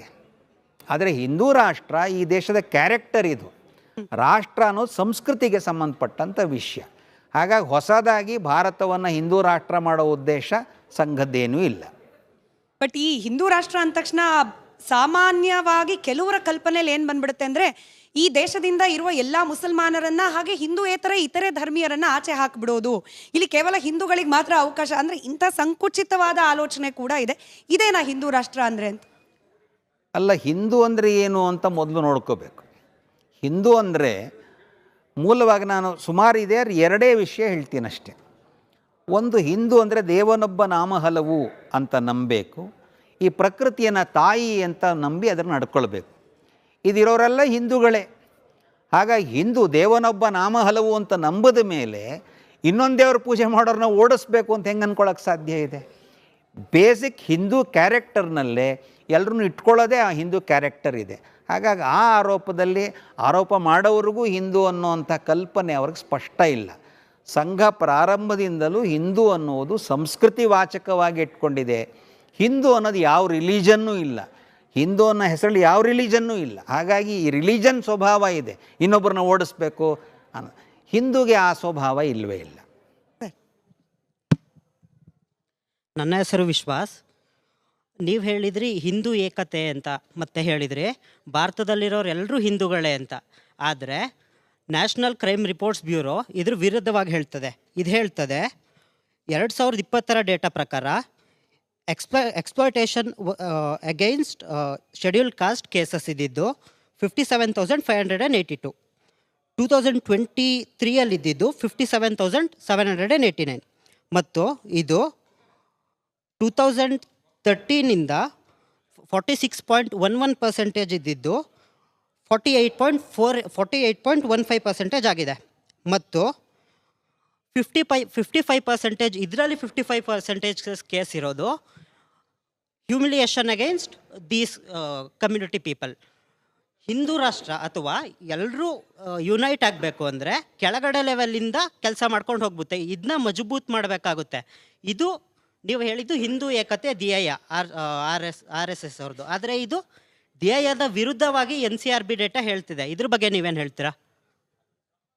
ಇದು ಡೇಟಾ ಬಗ್ಗೆ ನಂದೇನು ಕಂಟೆಸ್ಟ್ ನಾ ಮಾಡಲ್ಲ. ಡೇಟಾದವ್ರು ಕೊಟ್ಟಿರೋದು ಸತ್ಯನೇ ಇರ್ಬೋದು ಮತ್ತು ಸಾಮಾಜಿಕ ವಾಸ್ತವಿಕನೂ ಹೌದು. ಯಾಕೆಂದರೆ ಸಂಘ ಸರಿಸುಮಾರು 1,00,000 ಊರಿನಲ್ಲಿ ನಾವು ಕೆಲಸ ಮಾಡ್ತಾಯಿದ್ದೀವಿ. ಹಾಗಾಗಿ ನಮಗೆ ಗ್ರೌಂಡ್ ರಿಯಾಲಿಟಿ ಗೊತ್ತಿದೆ. ನೀವು ಹೇಳಿದಾಗ ಅಸ್ಪೃಶ್ಯತೆ ಅನ್ನೋದು ಸಮಾಜದಲ್ಲಿ ಇದೆ, ಅದು ಇರಬಾರ್ದು ಅನ್ನೋದು ನಮ್ಮ ಉದ್ದೇಶ. ಅದಕ್ಕೋಸ್ಕರ ಹೇಳ್ತೀವಿ, ಸಂಘ 100 ವರ್ಷ ಆಗ್ಬಿಟ್ಟಿದೆ ಅಂತ ದೊಡ್ಡ ಕೆಲಸ ಅಂತ ನಮ್ಮ ಬೆಂಚಪ್ಪರ್ಸ್ಕೊಳ್ಳೋದು ನಮ್ಮ ಕೆಲಸ ಅಲ್ಲ. ಬದಲಾಗಿ ಯಾವುದೇ ಸಂಘಟನೆ ಅನ್ನುವುದಕ್ಕೆ ಮೊದಲ ಹೆಜ್ಜೆಯೇ ಪರಸ್ಪರರಲ್ಲಿ ಸಾಮರಸ್ಯ, ಹೊಂದಾಣಿಕೆ ಮತ್ತು ಭ್ರಾತೃತ್ವ. ಈ ಕೆಲಸವನ್ನು ಮಾಡೋದು ಸಂಘದ ಮೂಲವಾದಂಥ ಕೆಲಸ. ಈಗ ರಿಪೋರ್ಟ್ ಆಗ್ತಾ ಇದೆ, ಮುಂಚೆ ಆಗ್ತಾ ಇರಲಿಲ್ಲ, ಎರಡೂ ಅಷ್ಟೇ ಸಮಸ್ಯೆನೇ. ಮೊದಲು ಅಸ್ಪೃಶ್ಯತೆ ಇತ್ತು, ರಿಪೋರ್ಟ್ ಆಗ್ತಿರಲಿಲ್ಲ. ಅಟ್ರಾಸಿಟಿ ಆಗ್ತಿತ್ತು, ರಿಪೋರ್ಟ್ ಆಗ್ತಿರಲಿಲ್ಲ. ಈಗ ರಿಪೋರ್ಟ್ ಆಗ್ತಾ ಇದೆ. ರಿಪೋರ್ಟ್ ಆಗ್ತಾ ಇದೆ ಅನ್ನೋ ಕಾರಣ ಮೊದಲಿಗಿಂತ ಹೆಚ್ಚಿಗೆ ಆಗಿದೆ ಅಂತಲೂ ಅಲ್ಲ, ಇದೆ ಅನ್ನುವುದು ವಾಸ್ತವಿಕ. ಒಂದೇ ಒಂದಿರುವುದು ಸರಿಯಲ್ಲ, ಅದು ಹೋಗಬೇಕು ಅನ್ನೋದೇ ಸಂಘದ ಕೆಲಸ. ಸದ್ಯಕ್ಕೆ ನಮ್ಮ ಸ್ಥಿತಿ ಏನು ಅಂದರೆ, ಸಂಘದೊಳಗೆ ಅಸ್ಪೃಶ್ಯತೆ ಇಲ್ಲ, ಸಂಘದ ಸ್ವಯಂ ಸೇವಕರಲ್ಲಿ ಅಸ್ಪೃಶ್ಯತೆ ಇಲ್ಲ. ಸಮಾಜದಲ್ಲಿ ಇಲ್ವಾ ಅಂದರೆ ಇದೆ. ಅದನ್ನು ದೂರ ಮಾಡುವ ಕೆಲಸ ಸಂಘದ ಕೆಲಸ. ಈ ಕೆಲಸ ಎಷ್ಟು ದೊಡ್ಡದಿದೆ ಅಂತ ನಮಗರಿವಿದೆ, ಮತ್ತು ಅದನ್ನು ಮಾಡೋದಕ್ಕೆ ಏನೇನು ಶ್ರಮ ಬೇಕೋ ಅದನ್ನು ಹಾಕೋದಕ್ಕೆ ಸಂಘ ಮತ್ತು ಸ್ವಯಂ ಸೇವಕರು ತಯಾರಿದ್ದಾರೆ. ನಾನು ಮುಂದಿನ ಪ್ರಶ್ನೆಗೆ ಅವಕಾಶ ಕೊಡೋಕೆ ಮುಂಚೆ ಭ್ರಾತೃತ್ವದ ಬಗ್ಗೆ ನೀವು ಮಾತನಾಡ್ತಾ ಇದ್ದೀರಿ. ಆದರೆ 3ನೇ ಬಾರಿಗೆ ಸ್ವತಂತ್ರ ನಂತರದಲ್ಲಿ RSS ಮೇಲೆ ನಿಷೇಧ ಬಂದದ್ದು ರಾಮ ಮಂದಿರ ಆಂದೋಲನ ಅಥವಾ ಬಾಬ್ರಿ ಮಸೀದಿ ಧ್ವಂಸದ ಸಂದರ್ಭದಲ್ಲಿ. ಈಗಿರುವ ಕಾಂಗ್ರೆಸ್ನ ನಾಯಕರು ಹೇಳ್ತಾ ಇರೋದು, ಆ ಸಂದರ್ಭದಲ್ಲಿ ಕೋಮು ದಳ್ಳೂರಿಯನ್ನು ಸೃಷ್ಟಿ ಮಾಡ್ತು RSS, ಹಾಗಾಗಿಯೇ ನಿಷೇಧಕ್ಕೆ ಒಳಗಾಯಿತು. ಅಲ್ಲಿಗೆ ಕೋಮು ದಳ್ಳೂರಿ ಅಂತ ಬಂದ ಸಂದರ್ಭದಲ್ಲಿ ಭ್ರಾತೃತ್ವ ಅನ್ನೋದ್ರ ವಿರುದ್ಧ ಅಲ್ವಾ? ಆ ಸಂದರ್ಭದಲ್ಲಿ ಆಗಿದ್ದೇನು ಅಂತ ಹೇಳಿ. ನಿಜಕ್ಕೂ ಎಲ್ಲರೂ ಬಾಯಿ ಬಾಯಿ ಅನ್ನೋ ಮನಸ್ಥಿತಿಯಲ್ಲೇ RSSನವರು ಇದ್ದಿದ್ದೇ ಆದಲ್ಲಿ ಆ ಸಂದರ್ಭದಲ್ಲಿ ರಕ್ತಪಾತ ಯಾಕಾಯಿತು ಅಂತ. ಸರಿ ಇದೆ, ಎಲ್ಲರೂ ಬಾಯಿ ಬಾಯಿ ಅಂದ್ಕೊಂಡಾಗ ರಕ್ತಪಾತ ಆಗಲ್ಲ ಅನ್ನೋದು ಸರಿ ಇದೆ. ಈಗ ಬಾಯಿ ಬಾಯಿ ಅಂದಿದ್ದವ್ರು ಯಾರ್ಯಾರಿದ್ರೋ ಅವರು ಆ ರಕ್ತಪಾತಕ್ಕೆ ಕಾರಣರು. ಇನ್ನು ಇಡೀ ಆಂದೋಲನ ನೋಡಿದ್ರೆ ಜಗತ್ತಿನ ಇತಿಹಾಸದಲ್ಲಿ ಇಷ್ಟು ದೊಡ್ಡ ಆಂದೋಲನ ಎಲ್ಲೂ ನಡೆದಿರಲಿಲ್ಲ. ಆದರೆ ಅತ್ಯಂತ ಶಾಂತಿಯುತವಾಗೇ ನಡೆದಿತ್ತು ಅದು. ಅಕಸ್ಮಾತ್ ಎಲ್ಲವನ್ನು ಕಾನೂನು ಕೈಗೆ ತಗೊಳ್ಬೇಕಾದಿದ್ರೆ ಅಷ್ಟೊಂದು ವರ್ಷಗಳ ಕಾಲ ಅದು ಸಂವಿಧಾನಬದ್ಧವಾಗಿ ಕೋರ್ಟ್ ಮೂಲಕ ಹೋರಾಟ ನಡೆಯುವಂತಹ ವಿಷಯ ಇರಲಿಲ್ಲ. ಹಾಗಾಗಿ ಕೋಮು ದಳ್ಳೂರಿಯನ್ನು ಪ್ರಚೋದನೆ ಮಾಡಿದ ಸಂಘನೂ ಅಲ್ಲ, ಮತ್ತು ಅಲ್ಲಿ ಯಾರ್ಯಾರು ತಪ್ಪಿತಸ್ಥರೋ ಅದೆಲ್ಲವೂ ಕೂಡ ಸರ್ಕಾರವೇ ಅದಕ್ಕೆಲ್ಲ ವಿಚಾರಣೆ ಮಾಡಿದೆ, ಅವರಿಗೆ ಶಿಕ್ಷೆಯನ್ನು ಕೊಟ್ಟಿದೆ. ಸರ್, ನನ್ನ ಹೆಸರು ದುಷ್ಯಂತ್ ಕುಮಾರ್ ಮಂಡ್ಯ. ನಾನು ಕೇಳೋ ಪ್ರಶ್ನೆ ಸಣ್ಣದಾಗೆ ಕೇಳ್ತೀನಿ. RSS ನೀವು ನಿಮ್ಮ ಮಾತಿನ ಪ್ರಕಾರನೇ RSS ಕೆಲಸ ನೀವು ಗೌರವ ಕೊಡ್ತೀರಾ, ರಾಷ್ಟ್ರ ಸೇವೆ ಮಾಡ್ತೀರಾ, ಗೌರವ ಇರ್ತದೆ.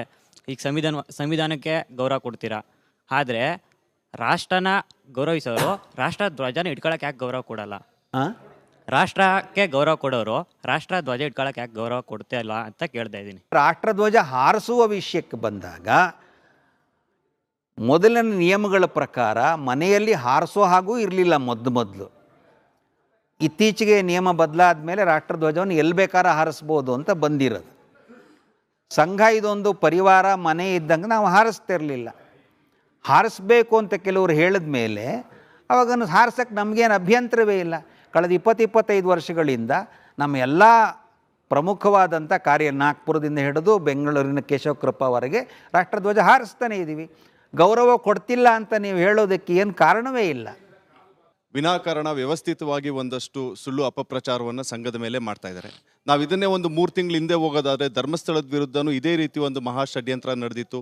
ಒಂದು ಹೆಸರನ್ನ ತಗೊಂಬಂದು ಇಲ್ಲದೇ ಇರೋಂಥ ವ್ಯಕ್ತಿನ ವೈಭವೀಕರಿಸಿ ಅದನ್ನು ಜನರ ಮುಂದೆ ಇಟ್ಟು ಜನರ ದಿಕ್ಕನ್ನು ತಪ್ಪಿಸೋವಂಥ ಕೆಲಸ ಮಾಡಿತ್ತು. ಆವಾಗ ಮಾಧ್ಯಮಗಳು ಅದನ್ನು ಬಯಲು ಮಾಡಿತ್ತು. ಈಗ ಅದರ ಮುಂದುವರಿದ ಭಾಗ ಮತ್ತೊಂದು ನೆರೇಟಿವ್ ಬಿಲ್ಡಿಂಗ್, ಮತ್ತೊಂದು ಜನರ ದಿಕ್ಕನ್ನು ತಪ್ಪಿಸೋವಂಥ ಕೆಲಸನ ಇವತ್ತು ಸಂಘದ ವಿರುದ್ಧ ತಗೊಂಬಂದು ಮಾಡ್ತಾ ಇದೆಯಾ ಅನ್ನೋದು ನನಗೊಂದು. ಈಗಿನ ಕಾಂಗ್ರೆಸ್ ಸರ್ಕಾರ ಅಥವಾ ಅದರ ಐಡಿಯಾಲಜಿಗೆ ಪೂರಕವಾದ ಸಂಘ ಸಂಸ್ಥೆಗಳ ಟಾರ್ಗೆಟು ಒಂದೇ, ಟಾರ್ಗೆಟ್ ಹಿಂದುತ್ವ ಹೀಗ ಅಂತ. ನಾನು ಅಷ್ಟು ನೇರವಾಗಿ ಅವ್ರಿಗೆ ಆ ಥರ ಉದ್ದೇಶ ಇದೆ ಅಂತ ನನಗೆ ಅನಿಸಲ್ಲ. ಮತ್ತು ಧರ್ಮಸ್ಥಳದ ವಿಷಯನೂ ಸಂಘದ ವಿಷಯನೂ ಒಂದೇ ಅಂತೇನಲ್ಲ. ಯಾಕೆಂದರೆ ಕಾಂಗ್ರೆಸ್ ಹಿಡಿದಂತೆ ಎಲ್ಲರೂ ನಮ್ಮವರೇ ಅನ್ನೋದು ನಮ್ಮ ಉದ್ದೇಶ. ಇವತ್ತಲ್ಲ ನಾಳೆ ಅವ್ರು ನಮ್ಮವ್ರು ಆಗಲೇಬೇಕು ಅನ್ನೋದು ಉದ್ದೇಶ. ಸಂಘದ ಸ್ವಯಂ ಸೇವಕನ ರೀತಿಯೇ ಶೈಲಿಯೇ ಏನು ಅಂದರೆ, ಉದಾಹರಣೆಗೆ ಹೇಳ್ತೀನಿ, ನೆಹರು ಒಂದು ಕಾಲದಲ್ಲಿ ಅವರೊಂದು ಶಬ್ದನೂ ಹೇಳಿದರು. ಅದು ಸ್ವಲ್ಪ ದೀರ್ಘವಾದರೂ ಹೇಳೇ ಬಿಡ್ತೀನಿ, ಯಾಕೆಂದ್ರೆ ಮುಂದಿನ ಪ್ರಶ್ನೆಗಳಿಗೂ ಬರ್ಬೋದು. I will crush this organisation ಅಂತ ಒಂದು ಹೇಳಿದರು. ಆವಾಗ ಶ್ಯಾಮಪ್ರಸಾದ್ ಮುಖರ್ಜಿಯವರು ಅದಕ್ಕೊಂದು ಉತ್ತರವನ್ನು ಕೊಟ್ಟಿದ್ದರು. We will crush this mentality to crush ಅಂತ. ಅಂದರೆ ತುಳಿದು ಹಾಕ್ಬಿಡ್ತೀನಿ ಅನ್ನೋದಿದೆಯಲ್ಲ, ಈ ಮೆಂಟ್ಯಾಲಿಟಿ ಸರಿಯಲ್ಲ. ಅದರೇನಾಯಿತು ನೆಕ್ಸ್ಟು 1963ರಲ್ಲಿ RSSನ ಅದೇ ನೆಹರು ಅವರು ರೂಟ್ ಮಾರ್ಚಿಗೆ ಕರೆದ್ರು. ನಾವು ರಿಪಬ್ಲಿಕ್ ಡೇ ಪೆರೇಡ್ನಲ್ಲಿ ಸಂಘದವರು ಅಫಿಷಿಯಲಿ ಇವತ್ತೇನು ನೋಡ್ತಿರಲ್ಲ ಜನವರಿ 26 ಪೆರೇಡ್ನಲ್ಲಿ ಭಾಗವಹಿಸಿದ್ವಿ ನಾವು. ಆವಾಗ ಕಾಂಗ್ರೆಸ್ನವರೇ ನೆಹರೂನ ಕೇಳಿದ್ರು, ಕ್ರಶ್ ಮಾಡಿಬಿಡ್ತೀನಿ ಅಂದ್ರಲ್ಲ ಅಂತ. ಆವಾಗ ನೆಹರು ಏನು ಹೇಳಿದ್ರು, RSSನವ್ರು ದೇಶಭಕ್ತರು. ಹಾಗಾಗಿ ಯಾರ್ಯಾರು ಇವತ್ತು ಬ್ಯಾನ್ ಮಾಡಬೇಕು ಅಂತಿದ್ದಾರೋ ಇವತ್ತಲ್ಲ ನಾಳೆ ಅವ್ರಿಗೂ ಸ್ವಲ್ಪ ದೇವರು ಬುದ್ಧಿ ಕೊಟ್ಟು ಸ್ವಲ್ಪ ಸತ್ಯವನ್ನು ಒಪ್ಕೊಂಡು ಅವರೂ ಗಣವೇಶದಲ್ಲಿ ಮುಂದಿನ ಸರಿ ಬರಲಿ, ಯಾರು ಅಂದ್ರಲ್ಲ ಅವರೂ ಈ ಥರ ದಂಡ ಇಟ್ಕೊಂಡೇ ಬರಲಿ ಅಂತ ನಾವಂತೂ ಆಸೆ ಪಡ್ತೀವಿ ಮತ್ತು ಪ್ರಯತ್ನವೂ ಮಾಡ್ತೀವಿ. ಮತ್ತು ನಮ್ಮ ವಿಶ್ವಾಸ ಇದೆ, ಯಾರ್ಯಾರು ಆರೋಪ ಮಾಡಿದವರು ಬೇಕಾಷ್ಟು ಜನ ಆಮೇಲೆ ಸಂಘಕ್ಕೂ ಬಂದಿದ್ದಾರೆ. ಹಾಗಾಗಿ ಇವತ್ತು ಯಾರ್ಯಾರು ಹೇಳ್ತಿದ್ದಾರೋ ಅವರು ಕೂಡ ಈ ಕಡೆ ಬರ್ತಾರೆ ಅಂತಲೇ ನನಗನ್ಸುತ್ತೆ. ಈ ರೀತಿ ಒಂದೊಂದೇ ನೋಡ್ಕೊಂಡು ಬಂದರೆ ಅಂಬೇಡ್ಕರ್ ಏನೇನು ಹೇಳಿದ್ರೋ ಆ ಎಲ್ಲ ವಿಷಯಗಳು ಆಧುನಿಕ ಭಾರತದಲ್ಲಿ ಈಗ ಸತ್ಯ ಆಗ್ತಾ ಇದೆ. ಹಾಗಾಗಿ ಅಂಬೇಡ್ಕರ್ ಕಂಡ ಕನಸು ಮತ್ತು ಸಂಘದ ಕನಸಿನ ಭಾರತದಲ್ಲಿ ವ್ಯತ್ಯಾಸ ಇದೆ ಅನ್ನುವುದು ಅತ್ಯಂತ ಸುಳ್ಳಿನ ವಿಷಯ. ಅಂಬೇಡ್ಕರ್ ಹೇಳಿದಂಥ ಎಲ್ಲ ವಿಷಯಗಳಿಗೂ ಸಂಘದ ಸಮರ್ಥನೆ ಇದ್ದೇ ಇದೆ. 1943ರಲ್ಲಿ ಬ್ರಿಟಿಷ್ ರಾಣಿ ನಮ್ಮ ಒಂದು RSSನ ಪಥಸಂಚಲನದಲ್ಲಿ ಒಂದು ಮೆಚ್ಚುಗೆಯನ್ನು ವ್ಯಕ್ತಪಡಿಸ್ತಾರೆ. ಅದೇ ರೀತಿಯಲ್ಲಿ 1962ರಲ್ಲಿ ಚೀನಾ ಮತ್ತು ಭಾರತ ಯುದ್ಧದಲ್ಲಿ ಆ ಸಂದರ್ಭದಲ್ಲಿ ಗೆದ್ದ ಸಂದರ್ಭದಲ್ಲಿ ನಮ್ಮ ಭಾಗ್ಯತ್ವವನ್ನು ನೋಡಿ, ಸಂಘದ ಭಾಗ್ಯತ್ವವನ್ನು ನೋಡಿ ನೆಹರು ಅವರು 1963ರಲ್ಲಿ ಗಣರಾಜ್ಯೋತ್ಸವದಲ್ಲಿ ಪೆರೇಡ್ನಲ್ಲಿ ಭಾಗವಹಿಸೋಕ್ಕೆ ಅನುಮತಿ ಕೊಡ್ತಾರೆ. ಆಗ ಇದೇ ಕಾಂಗ್ರೆಸ್ ಸರ್ಕಾರನೇ ಸಂಘವನ್ನು ಮೆಚ್ಚಿ ಸಂಘ ಒಳ್ಳೆ ಕೆಲಸ ಮಾಡ್ತಾ ಇದೆ ಅಂತ ಪೆರೇಡ್ನಲ್ಲಿ ಗಣರಾಜ್ಯೋತ್ಸವ ಪೆರೇಡ್ನಲ್ಲಿ ಮಾಡಿಕೊಟ್ಟದ್ದು. ಈಗ ಯಾಕೆ ಇದೇ ಕಾಂಗ್ರೆಸ್ಗೆ ಈ ಸಂಘದಲ್ಲಿ ಕೋಮುವಾದಿ ಇದೆಲ್ಲ ಇದು ಮಾಡ್ತಾ ಇದ್ದಾರೆ ಅಂತ ಹೇಳೋದು ಅವರಿಗೆ ಸಂಶಯ ಯಾಕೆ ಬಂತು ಅಂತ? ಅಲ್ಲ, ಈ ಪ್ರಶ್ನೆನ ಕಾಂಗ್ರೆಸ್ದವ್ರನ್ನೇ ಕೇಳೋದು ಒಳ್ಳೆಯದು. ಯಾಕೆಂದರೆ ನಮ್ಮ ವಿಶ್ವಾಸ ಈಗಲೂ ಇರೋದು, ಯಾರೋ 4 ಜನ ಮಾತಾಡ್ತಾ ಇರಬಹುದು, ಇದು ಕಾಂಗ್ರೆಸ್ಸಿನ ಸ್ಟೇಟೆಡ್ ನೀತಿ ಇರಲಿಕ್ಕಿಲ್ಲ. ಅವರವ್ರ ಪೊಲಿಟಿಕಲ್ ಕಾರಣ ಅವ್ರಿಗಿದ್ದಿರಬಹುದು. ಸಂಘ ಪೊಲಿಟಿಕಲ್ ಪಾರ್ಟಿ ಅಲ್ಲದ್ರಿಂದ ನಾವೀಗಲೂ ಹೇಳೋದು, ಯಾರ್ಯಾರು ಆರೋಪ ಮಾಡ್ತಿದ್ದಾರೋ ನೀವು ಬನ್ನಿ, ಸಂಘದೊಳಗೆ ಬನ್ನಿ, ನಿಮ್ಗೆ ಅಷ್ಟೇ ಸ್ವಾಗತ ಇದೆ. ಇಷ್ಟಕ್ಕಿಂತ ಹೆಚ್ಚು ಇದರಲ್ಲಿ ಸಂಘದ್ದೇನು ಅಭಿಪ್ರಾಯ ಇಲ್ಲ. ಈ ಇವತ್ತಿನ ಚರ್ಚೆಯಲ್ಲಿ ಅಥವಾ ಇವತ್ತಿನ ಚರ್ಚೆ ಆಗ್ತಿರೋದಕ್ಕೆ ಮೂಲ ಕಾರಣವೇ ಪ್ರಿಯಾಂಕ್ ಖರ್ಗೆ ಅವರು ತೆಗೆದಂತಹ ಪ್ರಸ್ತಾಪ ಆಗಿರೋದ್ರಿಂದ ಅವ್ರ ಬಗ್ಗೆ ಪ್ರಶ್ನೆ ಕೇಳದೆ ಹೋದರೆ ಅಪೂರ್ಣ ಆಗುತ್ತೆ ಅನ್ನೋ ಕಾರಣಕ್ಕೆ ಅವ್ರ ಹೆಸರಿಡಿದು ಪ್ರಶ್ನೆ ಕೇಳ್ತಾ ಇದ್ದೀನಿ. ಪ್ರಿಯಾಂಕ್ ಖರ್ಗೆ ಅವರು ಆರೋಪ ಮಾಡ್ತಿರೋದನ್ನು ನೋಡಿದ್ರೆ ಎಲ್ಲೋ ಒಂದು ಕಡೆ ಪ್ರಿಯಾಂಕ್ ಖರ್ಗೆ ಅವ್ರು ಅನ್ಕೊಂಡ್ಬಿಟ್ಟಿದ್ದಾರಾ, RSSನವರೇ, ನಾನು BJP ಅಂತ ಕೇಳ್ತಿಲ್ಲ, ಡೆಲಿಬ್ರೇಟಾಗಿ RSS ಅಂತ ಕೇಳ್ತಿದ್ದೀನಿ, RSSನವರೇನೆ ಮುಂದಿನ ಚುನಾವಣೆಯಲ್ಲಿ ಪ್ರಿಯಾಂಕ್ ಖರ್ಗೆ ವಿರುದ್ಧ ಕ್ಯಾಂಡಿಡೇಟ್ ನಿಲ್ಲಿಸ್ಬಿಡ್ತಾರೆ ಅನ್ನೋ ಆತಂಕ ಏನಾದರೂ ಸಚಿವರಿಗೆ ಪ್ರಾರಂಭ ಆಗಿದೆಯಾ ಅಂತ? ಆ ಥರ ಏನು ಆತಂಕ ಬೇಡ. ಸಂಘ ಇವತ್ತಿನವರೆಗೂ ಪೊಲಿಟಿಕಲ್ ಪಾರ್ಟಿ ಸಂಘ ಆಗೋದನ್ನು ತಡೆದು ನಿಲ್ಸೋಕ್ಕೆ ಯಾರಿಗೂ ಆಗ್ತಿರಲಿಲ್ಲ. ಸಂಘ ಮನಸ್ಸು ಮಾಡಿದ್ರೆ ಪೊಲಿಟಿಕಲ್ ಪಾರ್ಟಿ ಆಗಲೇಬೋದಿತ್ತು. ಯಾರು ಬೇಕಾದ್ರೆ ಪೊಲಿಟಿಕಲ್ ಪಾರ್ಟಿ ಮಾಡ್ಬೋದಿತ್ತಾನೆ. ಸಂಘ ಯಾಕಾಗಿಲ್ಲ ಅಂದರೆ ಅದು ಇಚ್ಛೆ ಇಲ್ಲ. ಸಂಘ ಪೊಲಿಟಿಕಲ್ ಪಾರ್ಟಿ ಆಗಬಾರ್ದು ಅಂತ ಇರೋದೇ ನಮ್ಮ ಸ್ಟೇಟೆಡ್ ಸ್ಟ್ಯಾಂಡ್ ಇದು. ಹಾಗಾಗಿ ಯಾರಿಗೂ ಸಂಘದ ಸ್ವಯಂ ಸೇವಕ ಏನೋ ಬಂದು ನಿಂತು ಬಿಡ್ತಾನೆ ಅನ್ನೋ ಅಪಾಯ ಬೇಡ. ಉಳಿದಂತೆ ಯಾರದೇ ಒಬ್ಬ ಪೊಲಿಟಿಕಲ್ ವ್ಯಕ್ತಿ ಅವನು ಅನ್ಕಂಟೆಸ್ಟೆಡ್ ಇರೋಕ್ಕೆ ಸಾಧ್ಯನೇ ಇಲ್ಲ. ಇವತ್ತು ಎಷ್ಟೇ ಒಳ್ಳೆಯವನಿದ್ರು ಯಾರೋ ಒಬ್ಬ ಎದುರುಗಡೆ ನಿಲ್ತಾನೆ. ಹಾಗಾಗಿ ನಿಲ್ಲೋದು ಮತ್ತು ಅವ್ರ ವಿರುದ್ಧ ಗೆಲ್ಲಬೇಕಾದ್ದು ಇತ್ಯಾದಿ ಅವ್ರು ಯೋಚನೆ ಮಾಡಲೇಬೇಕು. ಅವ್ರು ಅದನ್ನು ಯೋಚನೆ ಮಾಡಲಿ. ಅವರು RSS ಅಲ್ಲಿ ರಿಜಿಸ್ಟರ್ ಆಗದೆ ಇರೋ ಕಾರಣದಿಂದ ಯಾವ ಇನ್ವೆಸ್ಟ್ಮೆಂಟ್ಸ್ ಯಾವ ಫಾರಿನಿಂದ ಯಾವುದಾದ್ರೂ ಒಂದು ಫಂಡ್ಸ್ ಬರ್ತಿದೆಯಾ ಅಥವಾ ಅದರದ್ದು ಒಂದು ಅಕೌಂಟಬಿಲಿಟಿ ಇಲ್ಲ ಅಂತ ಒಂದು ಆರೋಪ ಇದೆ.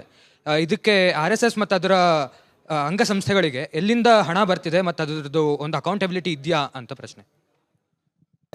ಅವಾಗ ಹಿಂದಿನ ಸರಿ ಹೇಳಿದ್ದೆ, ಇನ್ನೊಂದು ಸ್ವಲ್ಪ ಸ್ಪಷ್ಟ ಮಾಡಿಬಿಡ್ತೀನಿ.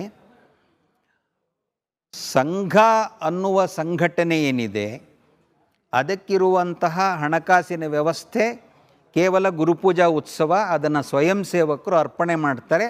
RSS ಹೆಸರಲ್ಲೇ ಬ್ಯಾಂಕ್ ಅಕೌಂಟ್ ಇದೆ, ಅತ್ಯಂತ ಪಾರದರ್ಶಕವಾದಂಥ ವ್ಯವಸ್ಥೆ ಅದಕ್ಕಿದೆ. ಇನ್ನು ಸಂಸ್ಥೆ ಅಂತ ಯಾವುದಿದೆ, ಅದು ಸೇವಾ ಭಾರತಿ ಇರಬಹುದು, ವನವಾಸಿ ಕಲ್ಯಾಣ ಇರ್ಬೋದು, ವಿಶ್ವ ಹಿಂದೂ ಪರಿಷತ್ ಇರ್ಬೋದು, ಇದೆಲ್ಲ ಸಂಸ್ಥೆ ರಿಜಿಸ್ಟರ್ಡು, ಟ್ರಸ್ಟು, ಸೊಸೈಟಿ ಎಲ್ಲವೂ ಇದೆ. ಅದಕ್ಕೆ ಕೂಡ ಹೊರಗಡೆಯಿಂದ ದುಡ್ಡು ಏನು ಬರುತ್ತೆ ಅದೆಲ್ಲ ಕೂಡ ಈ ದೇಶದಲ್ಲಿ ಯಾವ್ಯಾವ ಈ ಫೆರಾ ಇತ್ಯಾದಿ ಯಾವ್ಯಾವ ಕಾನೂನುಗಳಿದೆಯೋ ಆ ಎಲ್ಲ ಕಾನೂನು ಅಡಿಯಲ್ಲೇ ಇದೆ. ಅದು ಪಬ್ಲಿಕ್ ಆದಂಥ ಡಾಕ್ಯುಮೆಂಟ್ ಇದೆ, ಅದನ್ನು ಯಾರು ಬೇಕಾದ್ರೂ ವೆರಿಫೈ ಮಾಡ್ಬೋದು.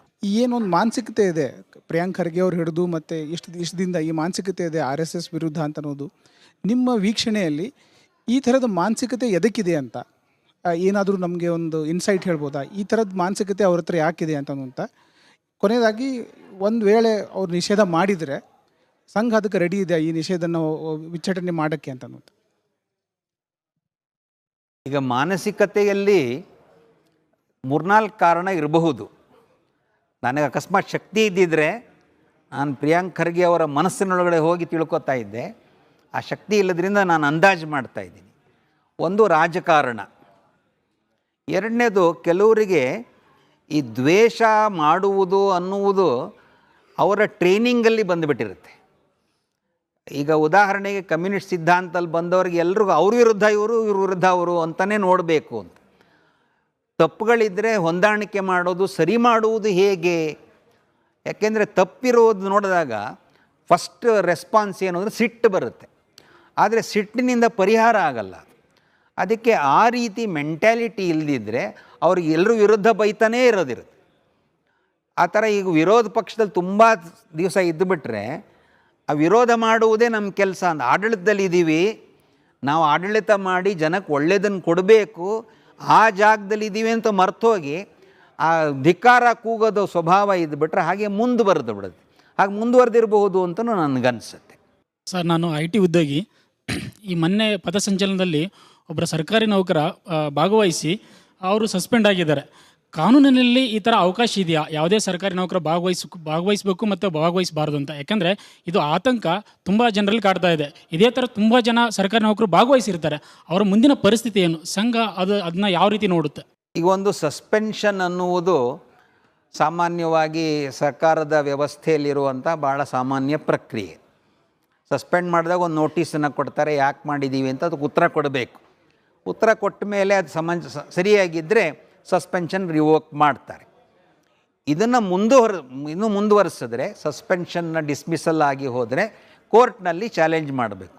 ಯಾಕೆಂದರೆ ಒಬ್ಬ ಸರ್ಕಾರಿ ಕೆಲಸ ಮಾಡುವವನು ಯಾವುದೇ ಇಲ್ಲೀಗಲ್ ಅಥವಾ ಇಮ್ಮಾರಲ್ ಆ್ಯಕ್ಟಿವಿಟಿ ಮಾಡುವ ಸಂಘಟನೆಯಲ್ಲಿ ಇರಬಾರ್ದು. ಹಾಗಾಗಿ ಇದನ್ನು ಚಾಲೆಂಜ್ ಮಾಡಬೇಕು ಮತ್ತು ನಿಶ್ಚಿತವಾಗಿ ಇದು ನಿಲ್ಲಲ್ಲ.